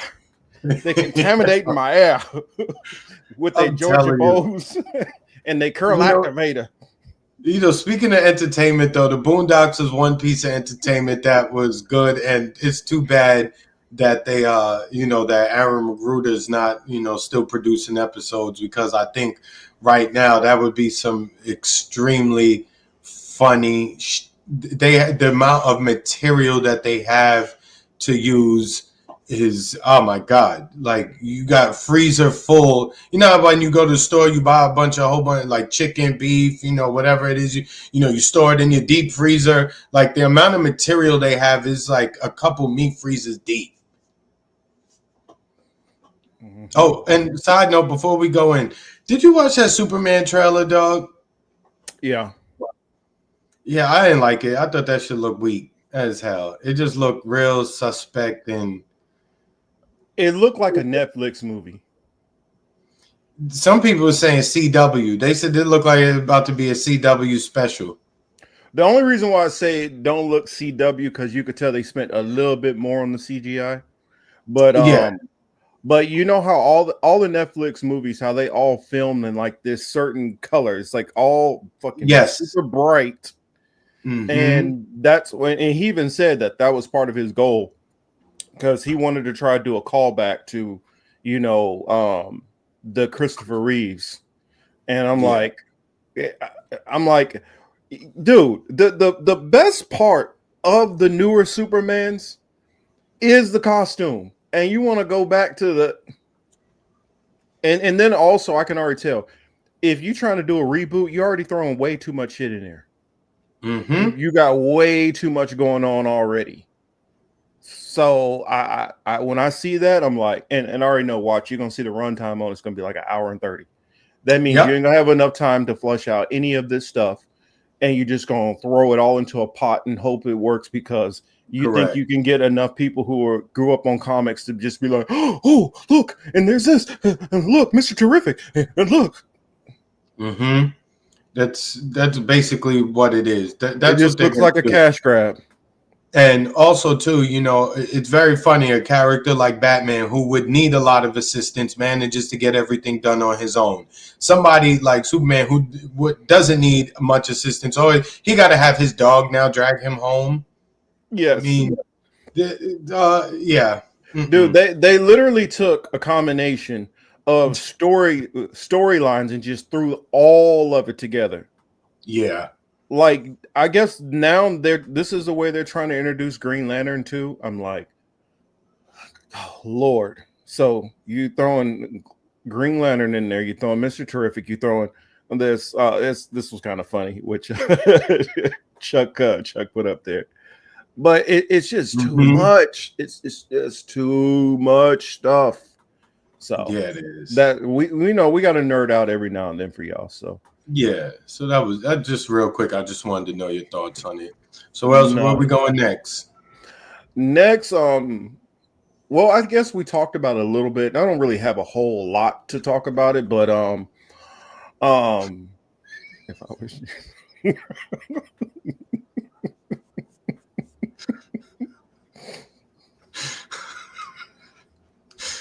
So Street's gonna go back to the promised land by himself. Like you're gonna be like, yo, what happened? I thought you were supposed to get everybody. He's like, and them is tripping, dog. No, I don't want them over here after that. Yeah, I'll volunteer to be a bouncer. Hey, you seen Oh Brother Where Art Thou, haven't you? Yeah. I'm gonna be like old boy, be like, and stay out of the Woolsworth.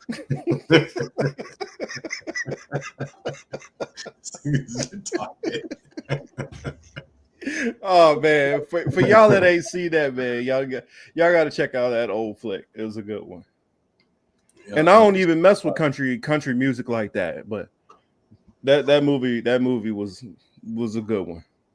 No, that's wild. Yeah, so last thoughts on for me on Sabby's panel. It was good that she had, again, I was thankful that she brought us on. We got that out the way. Everybody made excellent points. I'm not familiar with the other two guys who was on. Obviously, I'm familiar with Dion. Dion and you don't know Progressive Soapbox? Oh, okay. I didn't put that. I didn't know that was the. Yeah, okay. that was him. Mm-hmm. Got you. Okay, so then it's been a while, but anyway, I like, as I mentioned yesterday, I like how Sabby just said, "Yo, come on, dog. You was kind of going hard for Kamala, and he was, And see, I couldn't hit him on that honestly because I didn't know about that. I think I remembered him vaguely kind of mentioning like, if I gotta choose the lesser of two evils kind of thing. But I mean, that's what I was saying. If he was going harder than that, hey, you on your own, bro. I threw up a little bit of defense for you because I didn't think you was. But if you was going for Kamala like that, I can't protect you, bro.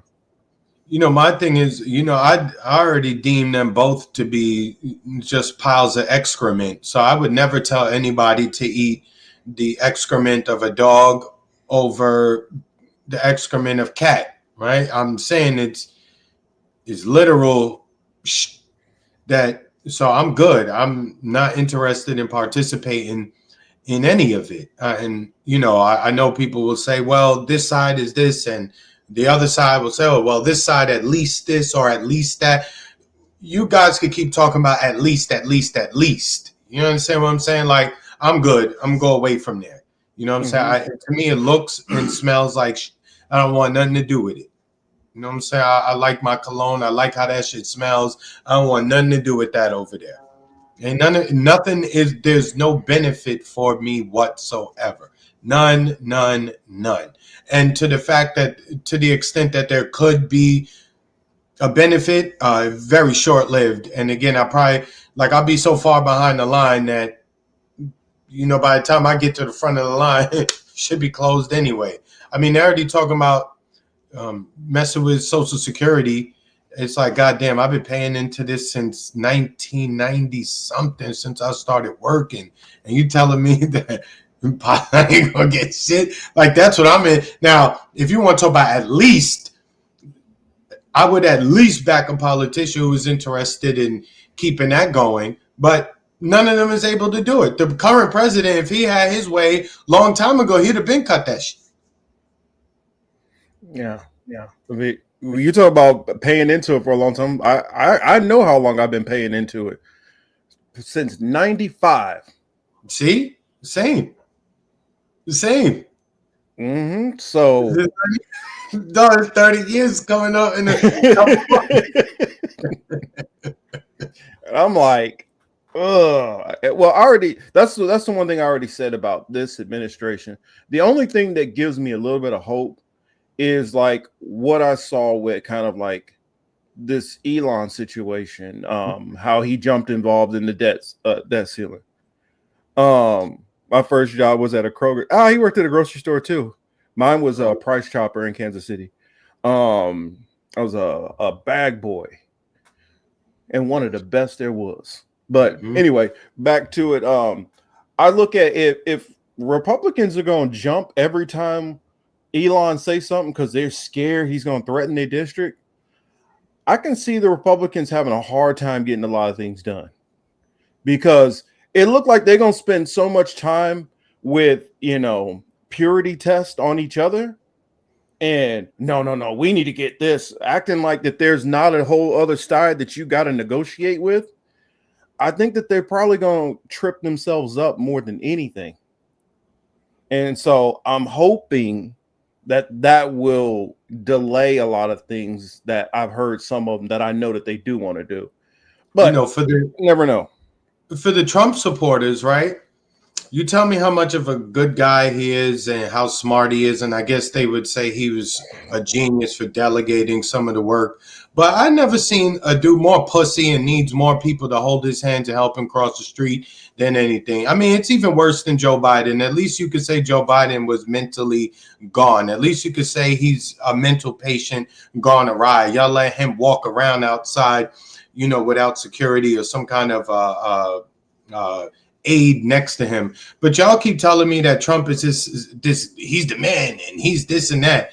He always need help. He always needs somebody to tell him what to do. He always need to rely on somebody else. He's not that smart of a guy.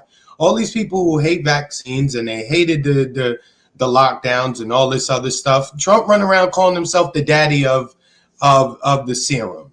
You know what I'm saying? He's bragging about that he worked with them to get it to you faster. And you people are really sitting there talking about how the serum leads to other mental problems, and yet you still supporting this guy. You understand what I'm saying? Like, so they don't make sense too. Like, their man is a walking, talking clown and nincompoop. It's the problem is the other side. They're so smart, they stupid. And that's why they keep losing to a nincompoop like a Donald Trump. This is why they keep losing. It's like, yo, why you have to have Elon with you all the time? What, you afraid to go to the bathroom by yourself, Donald? You can't handle none of these discussions without Elon next to you. And Elon, I thought you were trying to go to space and shit like that. What are you doing running around on Earth dealing with these type of problems if you're trying to get us to Mars? Why are you so worried about it? They ain't touch your money. They ain't cut your money. Elon is a government bitch. You understand? A lot of his money is dependent upon the United States government. How he's worth $400-something billion, I don't even know. Because he's a welfare queen. He's a real welfare queen. Facts. And the thing is, even competition, these dudes, they're not even about competition. That's why they won't allow any Chinese vehicles in this country to compete with the Tesla, because he wants to keep it at a certain price point. He wants to sell a certain amount so that his company can continue to make a lot of money. If you're so good, why you don't compete? You be at all these MMA fights. You watch all these dudes compete at the highest level. Why you don't do the same? Your bad body having ass. Why you can't compete against them? You know what I'm saying? These dudes really be thinking that they real ballers and they real players out here. They get born on third base thinking they hit a triple. He looked like a dog, and Trump. They both look like bitches. Marcus. I can't control myself. Mm-hmm. You know what I'm saying? They both look like bitches, and I would be embarrassed if I liked either one of them and watched them the way that they carry themselves. The crazy part about it is, a lot of these people talk about themselves as that they're the real alphas and they're the man's man, but really you following two bitch ass weak. I mean, and the thing about most conservatives, what cracked me up, MAGA, is y'all are the most contradictory, hypocritical people I've ever seen. At least the Democrats, a lot of them believe that horse shit that they be spouting. You were alpha male, but people not gonna like this comment, but you were alpha male and you got a trans kid, so that means you ain't do your job as a father if your child turned out that way. I'm gonna just keep it a buck. I don't mean to, but I'm just saying, for Elon Musk, you don't like that shit. You feel a way about it. You say left wing ideology did it. Well, if you turned around and was a father and you stood next to your son, there's a chance it probably wouldn't have happened. So you left him to that device. Now you want to sit there and turn around and blame it on the mom, the school, or this and that. Dog, you should have been active then. You could have helped. You possibly could have helped do that. You know what I'm saying? You possibly could have helped avoid that from happening. But you left your kid to the devices of these people who you say is evil. So how smart are you? You really not that intelligent either. I mean, you sit there, y'all in one breath talk about we believe in fair competition, but you try to stomp out any competition and do it unfairly. Then the next thing you talk about is we believe in merit, but yet you promote only people who are already at the fucking top, who didn't get Mm-hmm. there through merit. Then another thing is you say, well, freedom of speech, but really it's only freedom of the speech that you want. I mean, in every way, it's always hypocritical. You You guys hate talk about immigrants, you hate immigrants, but yet but you got you hyping the up damn Elon Musk. immigrant. You want the immigrant to control our government. Correct. But oh, it's different because he's a white immigrant. And he's not doing nothing for you. You're not working over at Tesla. You're not working at SpaceX. But you sitting there with your little joint in your hand, beating off your meat to some rockets that go God knows where. And, oh, he made them come back down and connect it to the thing. You see how nice it was? Oh, you're the man. Yo, dog, these people are so whack. They are so fucking whack, bro. Again, And I'm there's like, problems.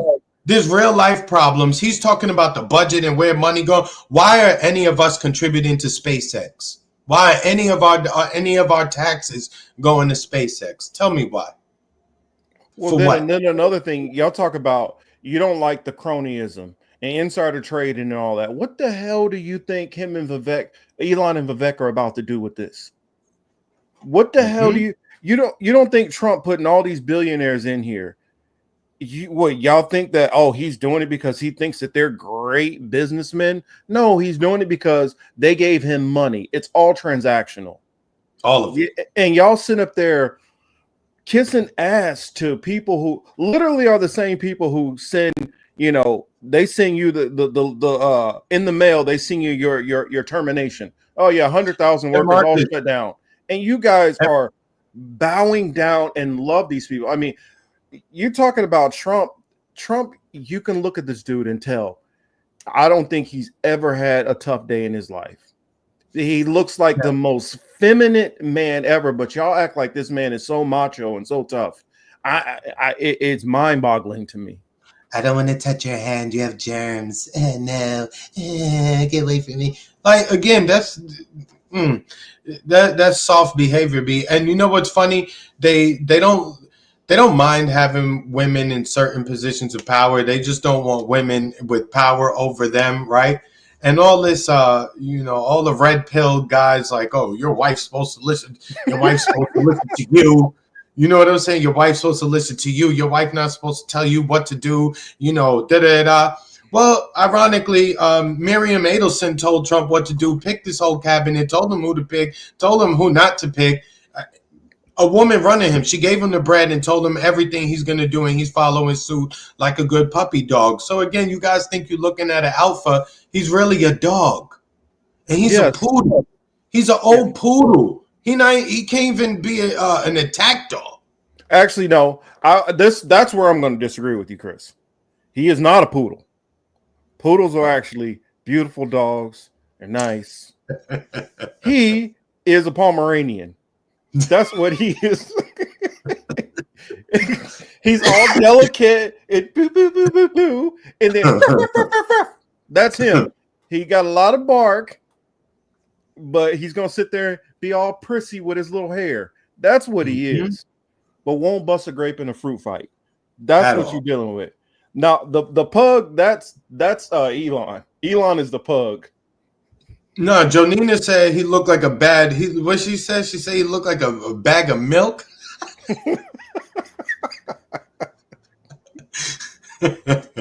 I think the Indian Jimmy Neutron is the Chihuahua. Yeah, but it's so dogs are better than all of us. But he looked like he do look like spoiled milk. That's what I think Jonina said. But either way, like this is who y'all. Have you seen him when they show him at the beach and stuff? He's the same complexion as it too. Oh, he just looks horrible. Ruby, what's up? Hey, Ruby. He looks terrible.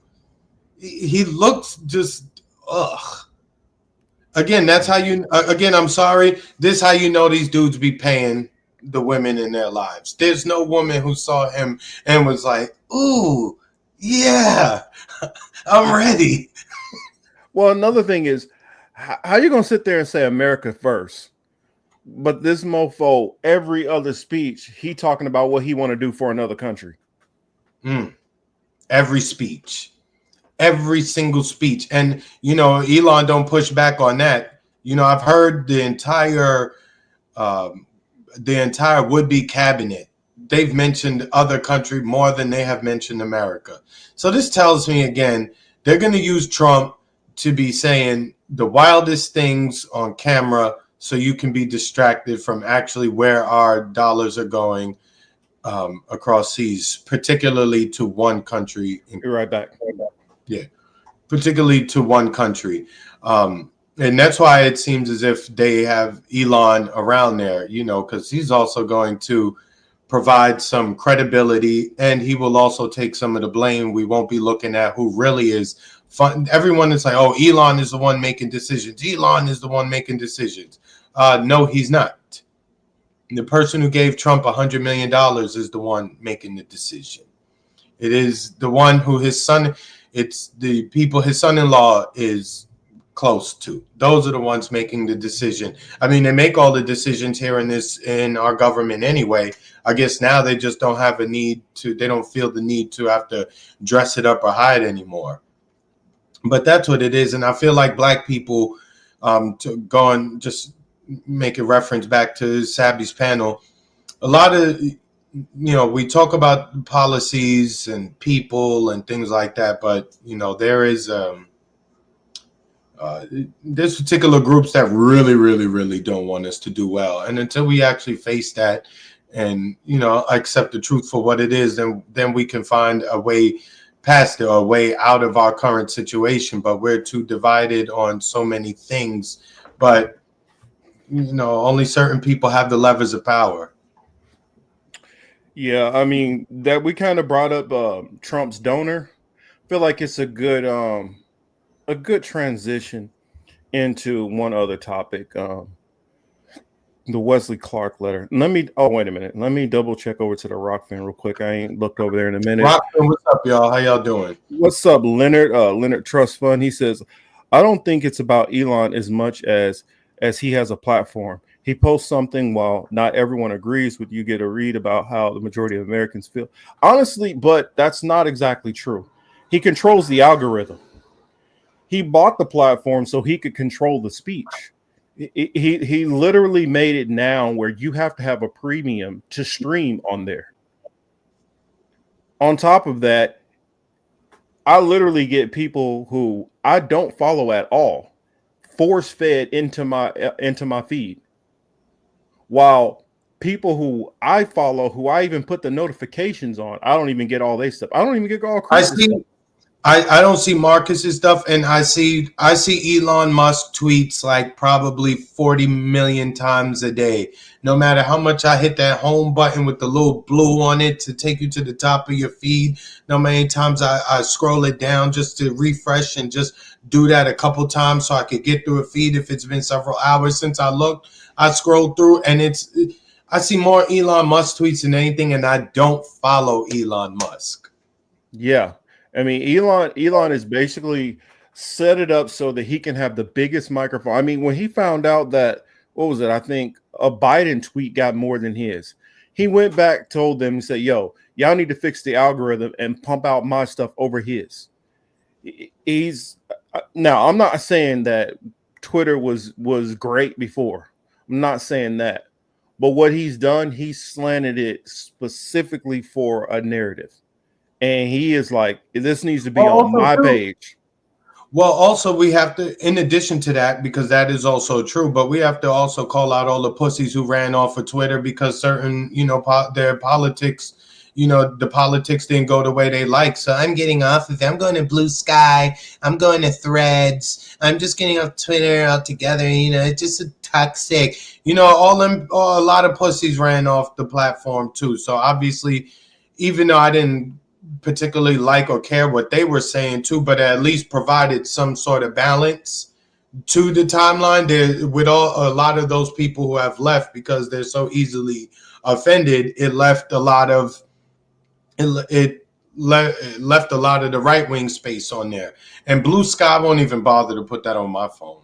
Like, It's so yo, well. The crazy thing about it is, it was already some people who had already went on the Blue Sky before that, and then when after the election, you had that whole flood of people who went over who were like, "I'm leaving Twitter for good, and I'm going to Blue Sky." Do you know as soon as they got over there, they start mass reporting other people and booting them off of there, and so there were, and it's like virtually nobody even from the right on there. I mean, it's like if you're even slightly to the left, they're booting off people who are to the left of them. Like the furthest left you can be is like a Ken Klippenstein. That's probably like the furthest left that you're allowed to be on there. I mean, it's not like well, you got the Republican right, and you got because on X, I'll say you got from moderate Republicans to the rhinos to the far right to neo Nazis. You got every aspect of the right to just full on fascists. But on Blue Sky is just for neoliberals. yeah, I'm good, bro. Yeah. And they going ahead and they snitch on each other all the time. So it's like a circular firing squad over there. And then Threads is nothing but like Threads is like nothing. Like I don't know what their goal is with Threads, but it's just not picking up. It's not kicking off. Yeah. It seemed like only a thirst trap site. That's what it looks like to me. Well, and Twitter, you gotta, again, you have to, just like Instagram or anything else, you gotta play with the algorithm yourself. You gotta like certain things, just like things that, again, I switch up my feed. I look for animals on Instagram whenever they showing me too many thoughts, right? I go and look. I go National Geographic, something, safaris, and that's how I change my algorithm. I go like a whole bunch of that stuff. Same on Twitter. I'll just go like a bunch of random other things to try to switch up the feed. But, if a lot of users aren't on there, then it is what it is. But again, we can always put the phones down. We can always not use the apps. We can always unplug. It's okay sometimes to not be, and I get it. We all want to stay tuned. We want to stay we want to stay in connection with one another. So I fully get that. But sometimes you got to switch it up and get out of it because it ends up consuming you, and then fun at parties because everything bothers you. Oh, you sent me a friend request on Blue Sky. I'm sorry, Yonin, I haven't been back on there. I mean, well, also, like I said, since I got the new phone, like I still got to remember my password to log into the comments and stuff on here. I'm still not even back on here yet.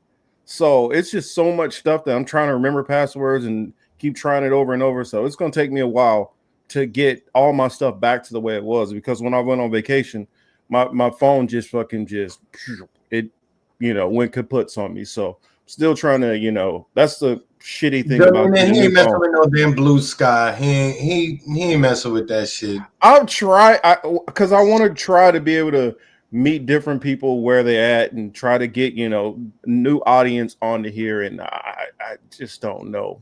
I will accept her friend request. I'll get on there, but I can guarantee you I'm not going to be on it that often.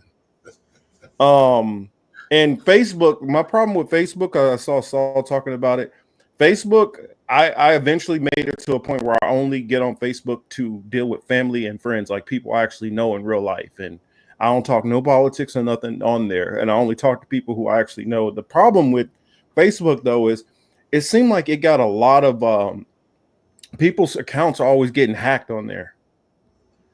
And there's always all these clone accounts and stuff like that. So I'll have like my mom and then 4 accounts who are pretending to be my mom trying to friend request me. So,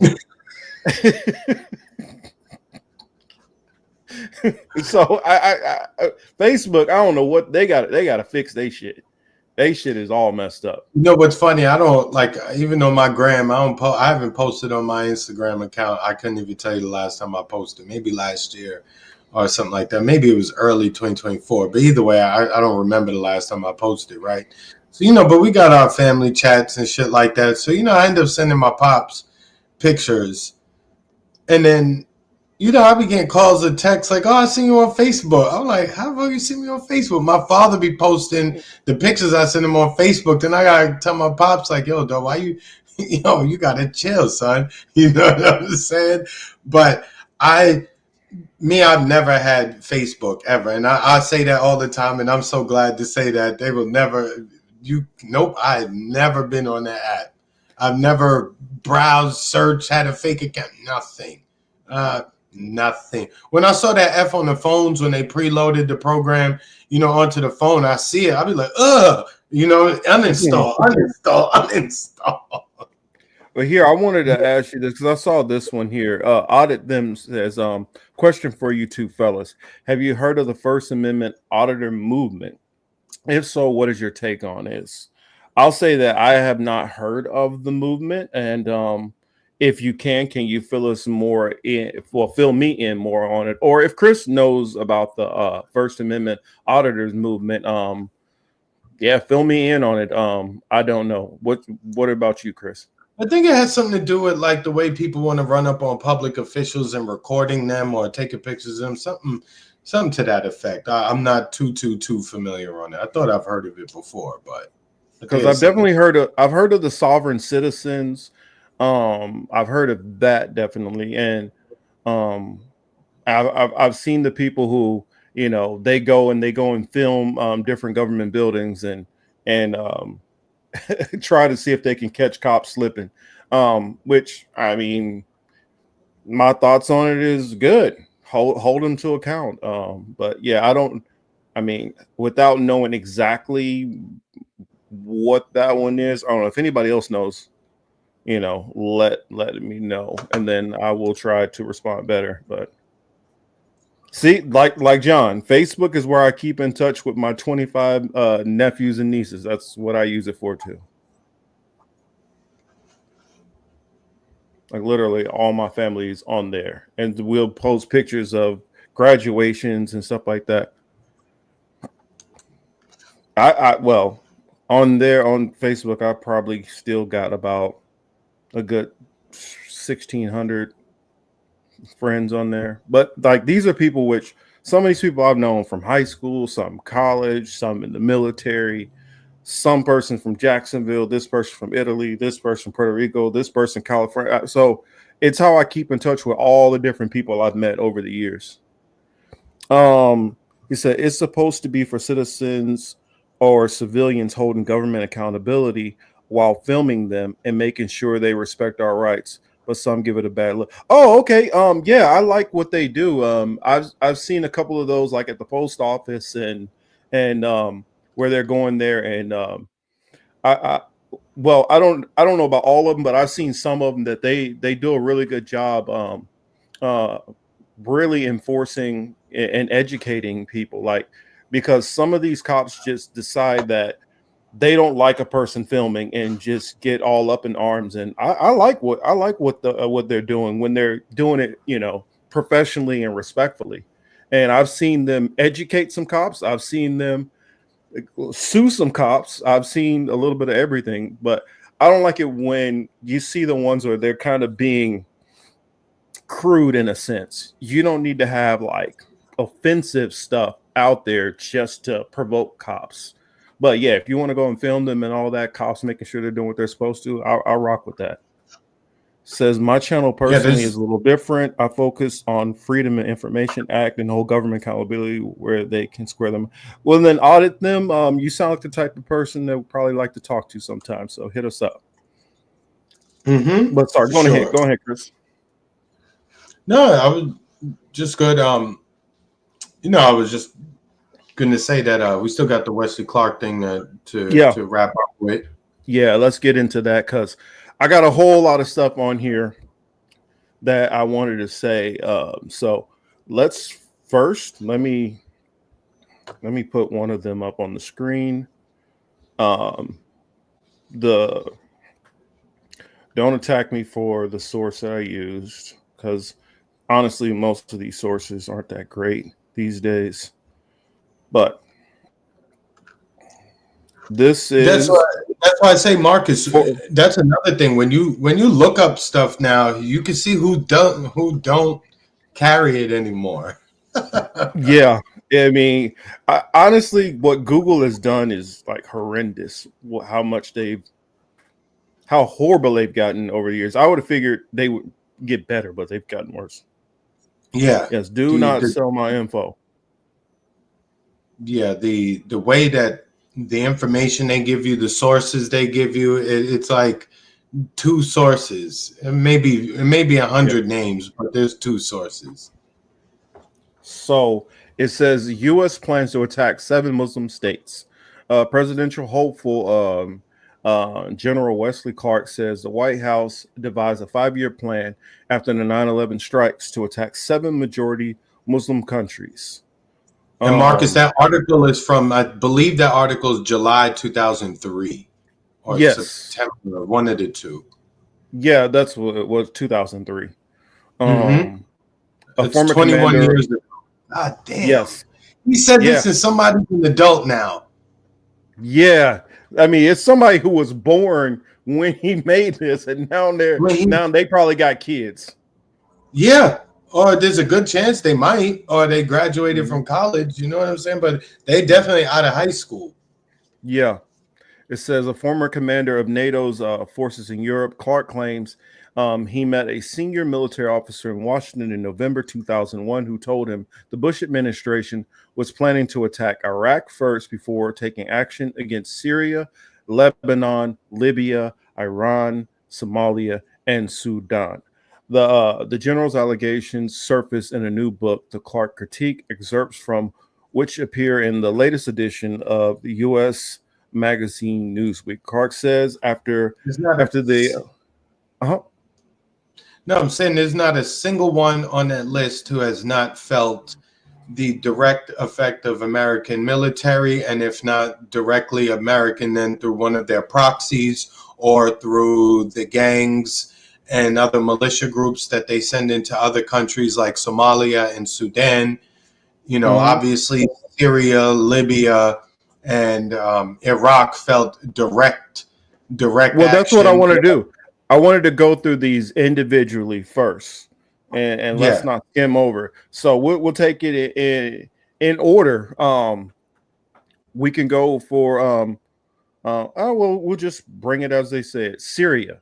Now, what's the status of Syria right now?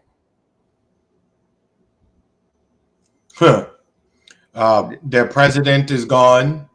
We have so-called rebels. You notice the media called them rebels. That should already tell you right there what time it is. So the rebels have taken over Syria, and they have another country in a part of their land that houses a lot of resources. They have that portion of the land. They're putting more tanks in there, more arms, more forces in there, right? So so Syria is a mess. Syria is a mess, and they're right now currently their leader has been Cause deposed of what's up, basically. man. Oh, cousin in the building. Oh, what's Yeah, up? What's up, Darius? Oh yeah. By the way, it was great to see you when I was back home, and we gotta make sure we click up more. And I'll just talk to you when we're off. It was like I got a lot to say, but Lebanon. Lebanon right now, they're literally being attacked, like as we speak. Um, and these two just happened this year. Now, of course, obviously the 5-year plan didn't plan out as they planned, and it took longer. But it looks like obviously the plan was still a go, and didn't matter whether it was Biden in office, Trump in office, Obama in office. It didn't matter if it would have been Hillary in office. The plan is still the plan. Um, and so And so if again, you think there's uh-huh. no, I'm just gonna say, like, remember, not for you, Marcus, but to the crowd, right? It doesn't necessarily have to be the United States military with the US flag on it, you know, with bombs. You know, it's they find their proxies to do it. They find their gangs to do it. They find their mercenaries to do it. So just remember, it doesn't even have to be directly us. We do it indirectly. Or they create their fake terrorists to do it. The mercs, Mm-hmm. the mercenaries. Which you guys are seeing them all over. And after we just kind of briefly go through this list, I want to throw something at you guys that's going on also in another part of the world, and just bring this to light because I don't think I've heard too many people bring up this. But next, after Lebanon, we already know what happened to Libya. You know, Hillary Clinton's evil ass fucking laugh about what happened to Gaddafi. We already know that. And we Now, know what's the and aftermath? Now, what's the Mhm. aftermath of that, right? What is it, 7 years? I mean, not seven, but however many years later. What is the aftermath? We all know about the extreme. People going to mention slave markets and things like that. But what else is going on there positive? Nothing. Like here, I got something, and I'm gonna leave that on the screen for now. But I wanted to read y'all a little bit of this right here. It says, 6 years after the uprising that brought an end to the Gaddafi regime, Libya has experienced continual political division and widespread insecurity, which in turn has contributed to societal tension and an array of economic challenges. The civil war that erupted in summer 2014 has resulted in significant loss of life, displacement of over 400,000 Libyans inside the country, further straining public services, but also fraying social cohesion. The presence of an estimated 300,000 foreign nationals, including refugees and migrants seeking to travel to Europe by sea, is another challenge and has also fed societal tensions. Conflict in different parts of the country has resulted in serious abuses and violations of international law, with indiscriminate shelling of civilian areas, summary executions, torture, and deliberate destruction of property reported since 2014. Crucial infrastructure, whether public or related to country's energy sector, has suffered intensive damage. And that's just in the first paragraph what this thing is talking about. Hmm. This is the socio-political situation in Libya from the urban perspective, is what I'm reading from. And I believe it's an outfit out of Spain, which they just kind of go around and they survey these different countries and what's going on in a lot of these war torn areas. And so that's what they are putting in there. So that's where we are right now with Libya. So we already know Syria and Lebanon where their future is going to go because it's going to go in that same direction. Then Iran, we can always save Iran for later because Iran is like we talked about. They got that Iranian Justice League over there. That's Sending drones, right? they're doing it all. Drones everywhere. Actually, what it is that's the Iranian Mr. Terrific, and he got his drones over the cities. Well, since we're on it, I would just say, like, for Iran, they have not faced an invasion as of this time. However, there have been multiple attacks in and around Iran. They're surrounded militarily from Afghanistan on one side, Iraq another side. You know what I'm saying? They've had how many scientists and other military leaders and other political leaders killed in their country and around the world. Iran is I get it. They don't want to misstep and then have a whole bunch of goons at their door. I understand, but they've been humiliated a time or two on the world stage. Well, the thing with them is they know Iran is not as it's not as easy to play this game with Iran. It's kind of like when you bully somebody who is much weaker than you, you don't worry about what they might do back. Iran, they're worried about at least getting a busted lip back in this. So they're like, we're going to be a little bit more careful with them the way we handled it. Hey, what's up, Michael? I see Michael out there. Oh, yeah, by the way, what's up, Warren and Alex? I saw all you Warren, guys in here. So I'm glad to see you. But that's the reason why they're holding on Iran. Also, and the last two, I'm going to read a little bit. Where was it at? Let's see. So, Sudan. This is from World Vision. Sudan crisis. Famine conditions What's the confirmed in year of North the? Darfur. What's the date of the article, Marcus? This is from 2023. Actually, no, I think it's a little sooner than that. I think this is probably from a couple months back. Okay. Yeah, because it's got pictures in here from 2024. It says the conflict in Sudan has caused widespread destruction and displacement, forcing 14 million people from their homes since April 2023 and further intensifying the already critical hunger crisis. Hundreds of thousands of people in Sudan are facing life-threatening food shortages. Famine conditions have been confirmed in a displacement camp in North Darfur that shelters an estimated 400,000 people. The impact of women and girls have been particularly severe. Millions of women and girls are experiencing the immediate threats of violence, displacement, struggling with severe food insecurity, the dire situation that's heightened their vulnerability to sexual and gender based violence. Sudan now has the highest number of displaced children globally. The escalating food crisis has pushed much of Sudan to the brink of famine, leaving millions of struggling even millions struggling for every meal and often going days without enough food. Millions of children are experiencing severe hunger and life-threatening conditions. World Vision has been at the forefront of Sudan's relief efforts, delivering essential aid to the most to those most in need. So that's just a little bit of how that situation is going.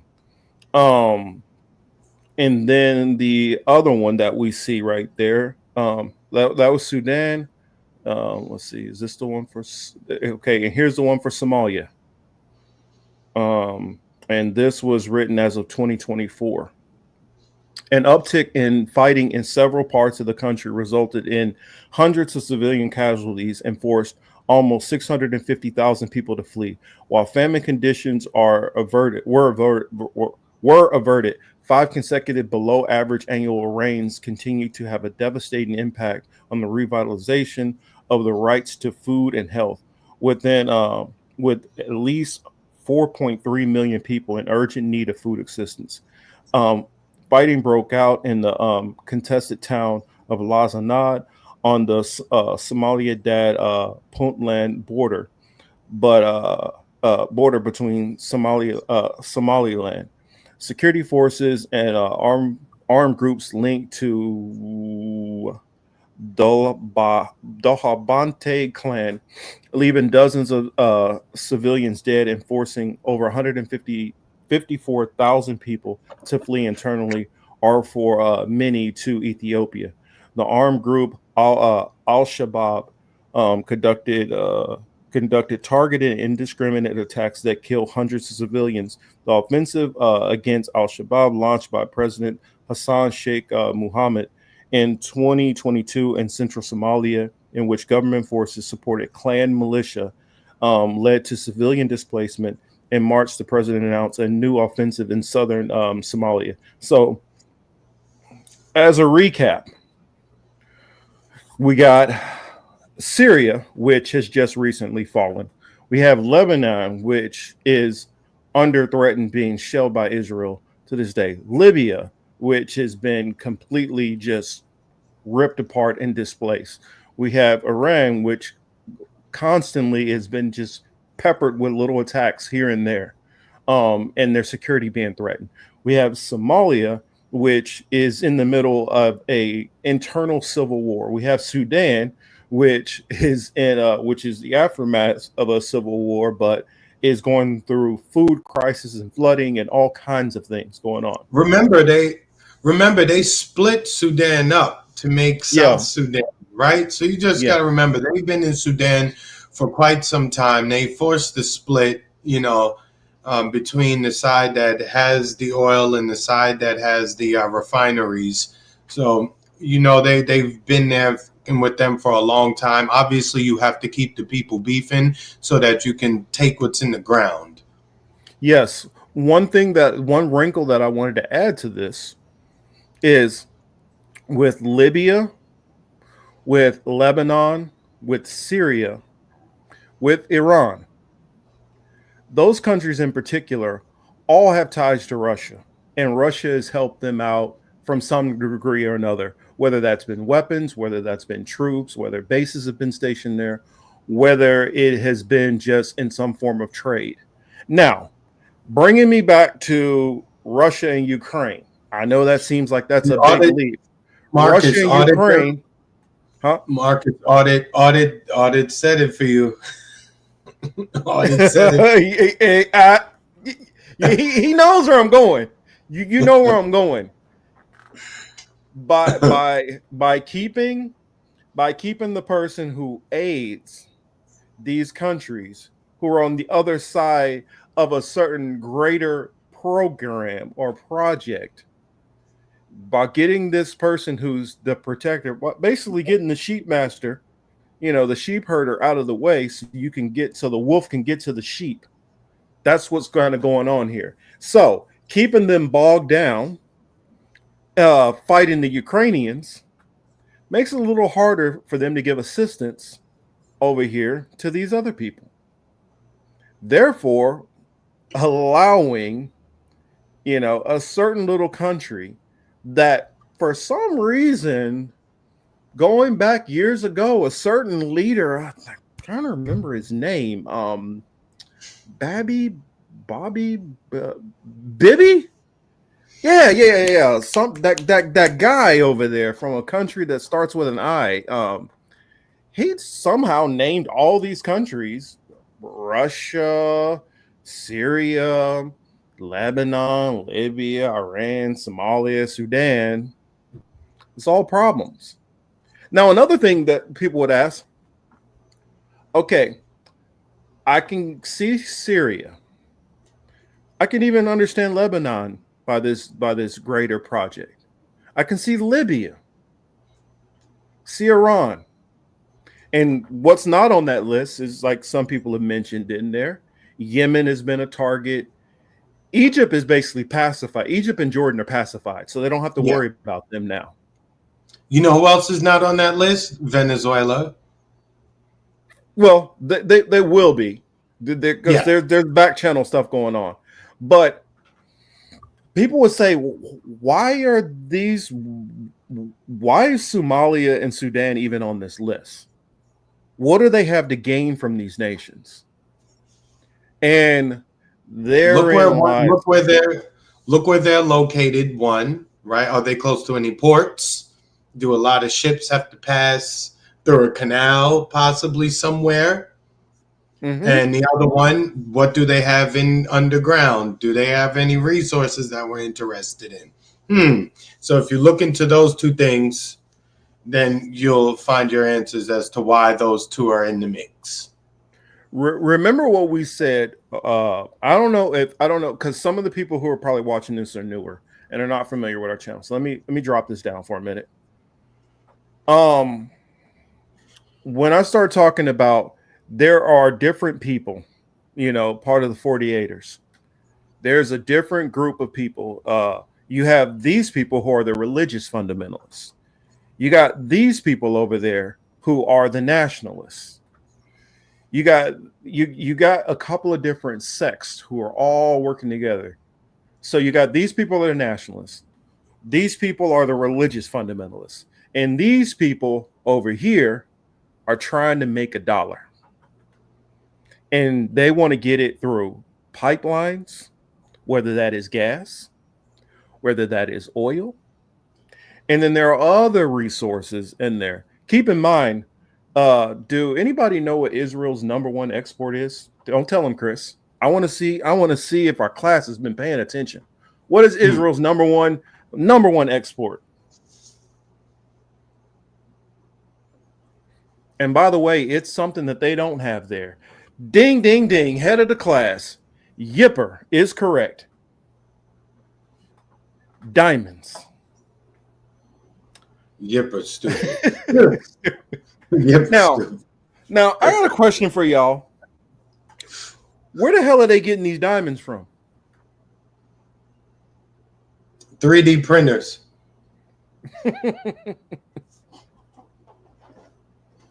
Yeah, where are they getting these diamonds from? It's got to be a continent south of them. Yeah, Give it us got that to be some. sunscreen. But all right, enough joking around. There's diamonds. They're getting their diamonds out of Sudan, and they're getting them out of Somalia also.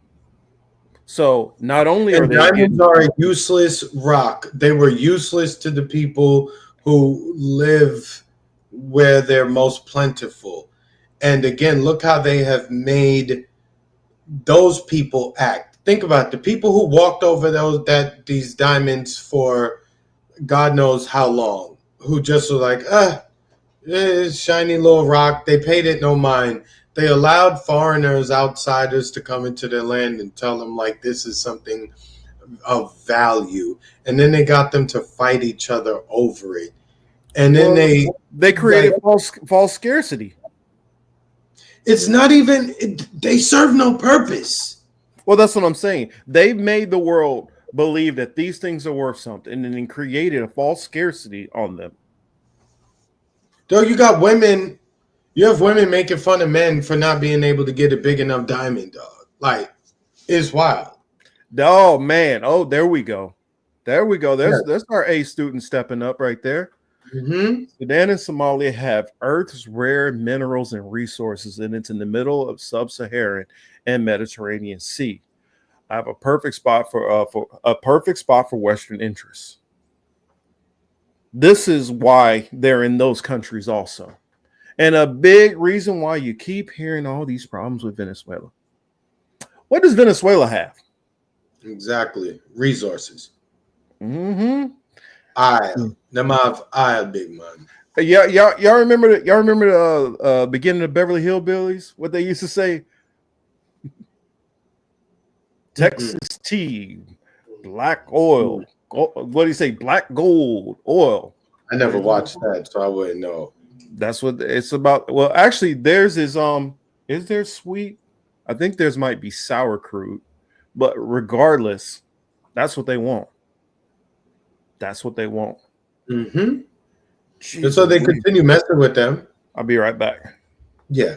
Sorry, that's why water's running through me. no, you're straight.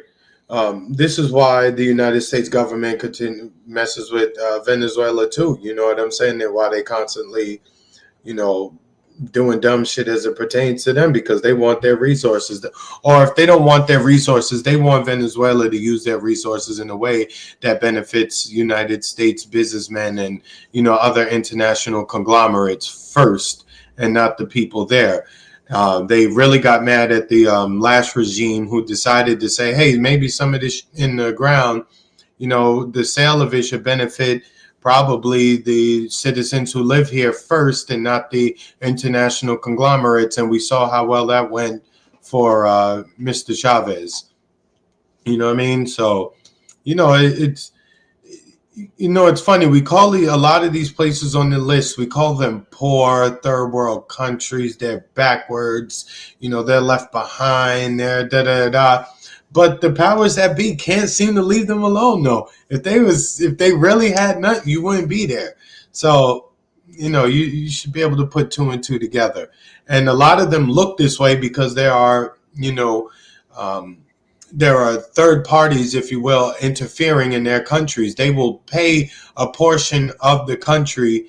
And, we know how money, especially to people who have never had it, we know the effect it has on people. So if you go to a bunch of poor people or exploited people, since you're using that word, Saul, if you bring a certain amount of money to these people, you can get them to put their grandma and their mom at gunpoint in some cases. It's unfortunate, but, that is part of human nature on one level.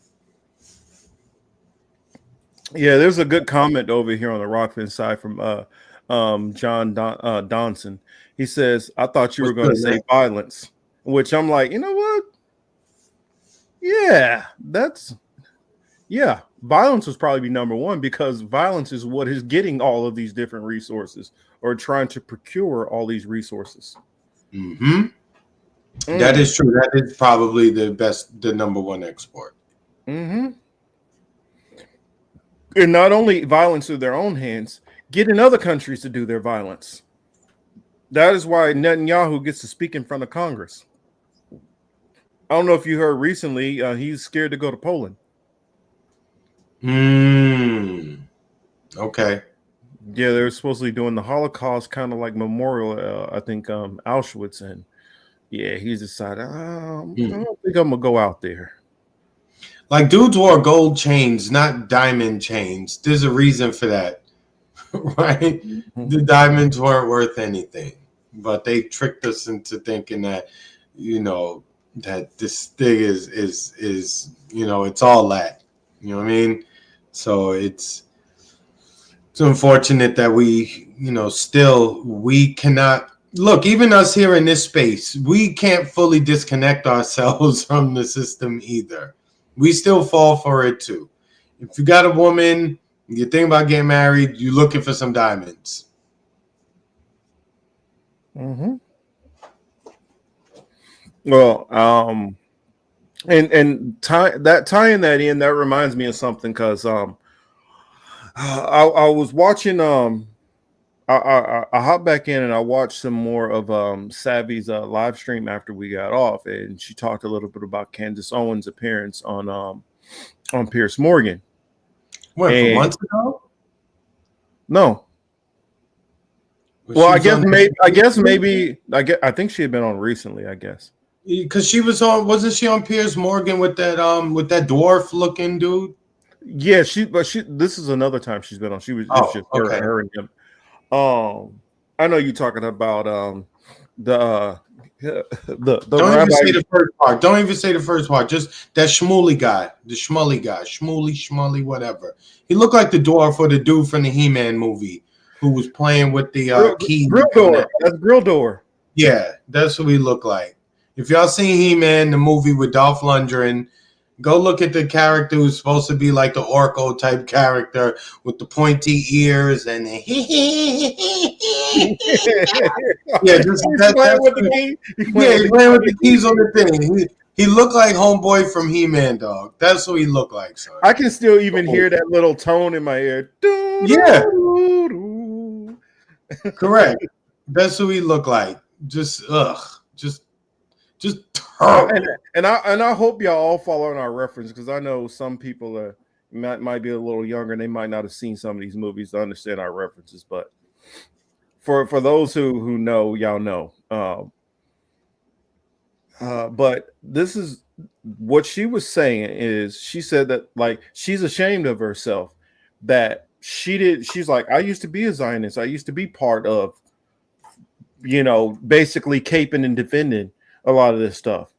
But through social media, I'm seeing this every day. Oh, yeah, she definitely is. I look at it like this. I can still disagree with you on damn near everything, but if you say something right, I'm going to give you credit for that. I mean, even I don't have to like her. And that don't mean that I'm ever going to trust Candace Owens or accept her. But she's right on this one thing. What did she say? She was saying that like he even asked, are you he asked okay, he basically asked her October 7th why you believe because she kind of alluded to the fact of I almost am inclined to believe that they kind of let it happen. She's like, I've been to Israel and I know you've been to Israel, and I don't get how the IDF would take so long to respond to all this. And I mean, it's something that we have said for a while. I mean, honestly, a lot of this stuff that we're talking about, this greater project, we've been talking about this literally. Now, I'm glad for other people who have come around to it and are starting to see it. And even I don't care if you're late to the party. At least you're at the party now. But this is something we've been talking about for a couple of years here, because we've seen the moves. Did Candace say that the guy who she supports for president, did she mention at all how compromised he is as it relates to this topic? Did she say that? Or how the United States Congress is compromised regarding this topic? Did she bring any of that up? The little bit that I saw, I think she mentioned some of that, but from what I've heard, Okay. she's still giving a pass to she's still giving a pass to who she voted for. Got you. See what I'm saying? They're not ready to have the discussion. That's why I like these. I heard.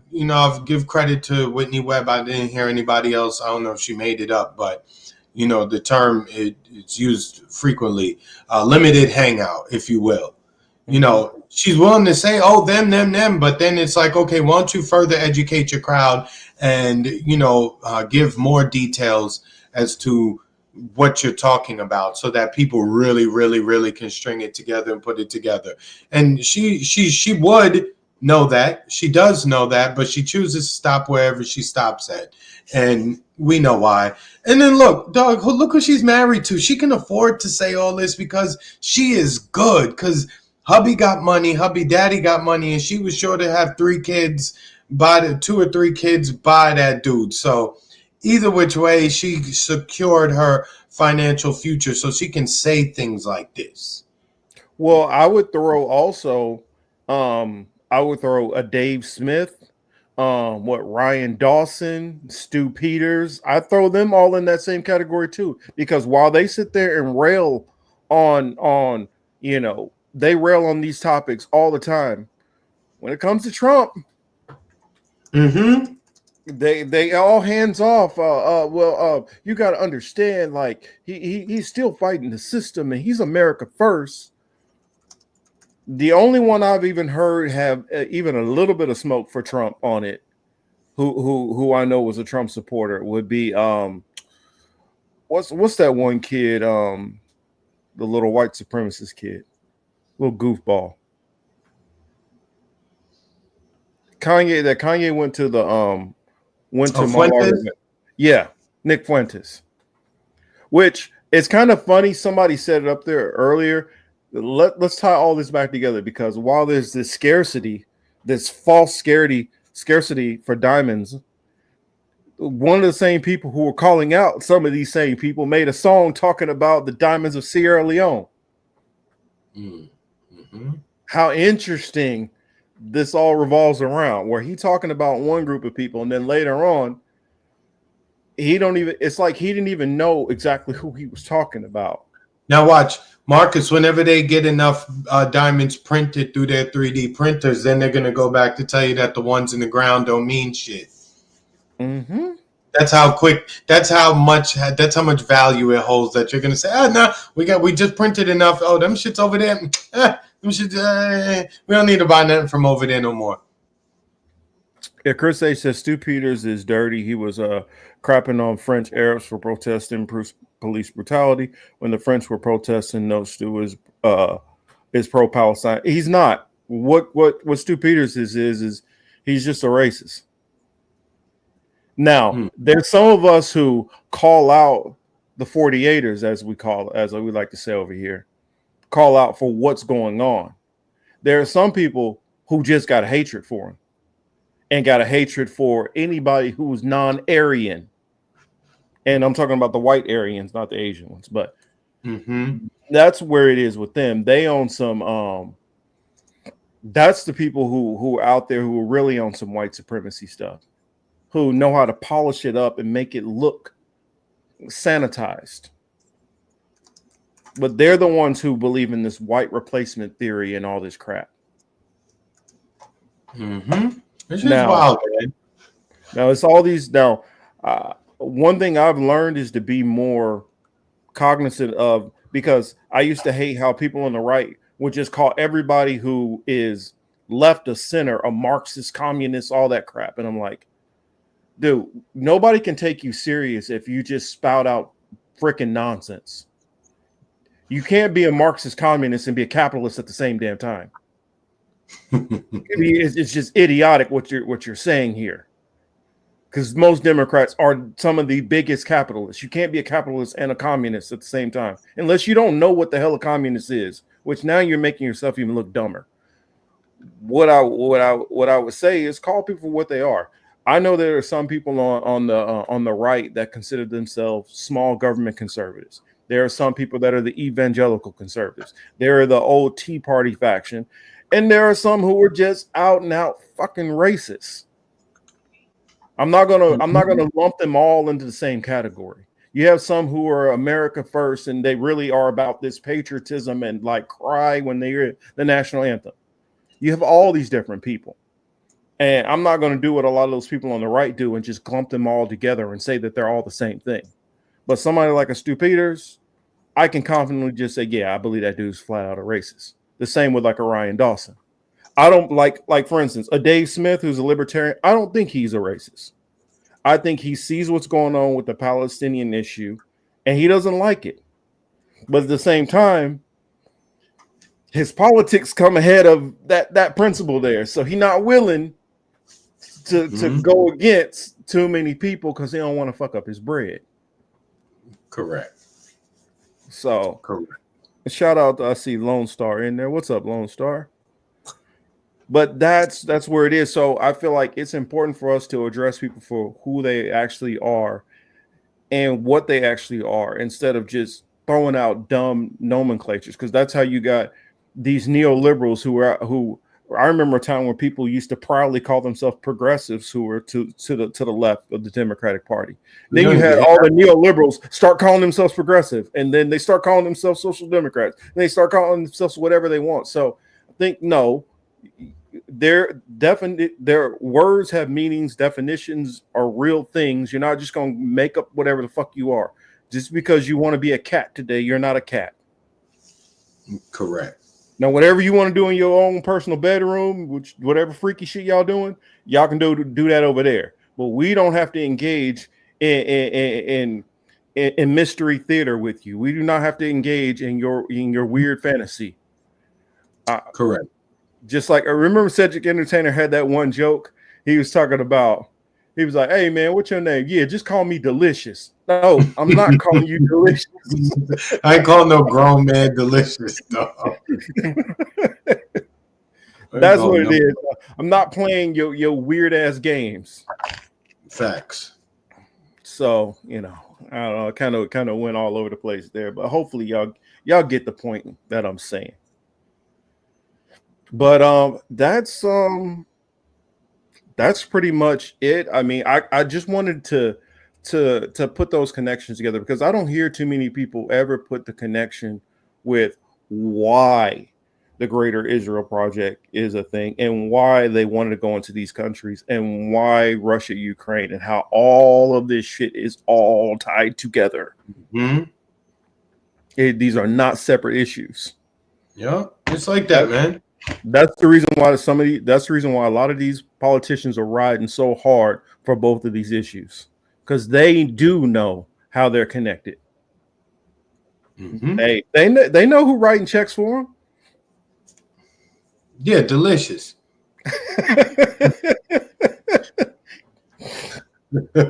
That's what they would name themselves, man. But anyway, Marcus, that's it. I ain't got too much. I ain't got nothing else left for tonight, man.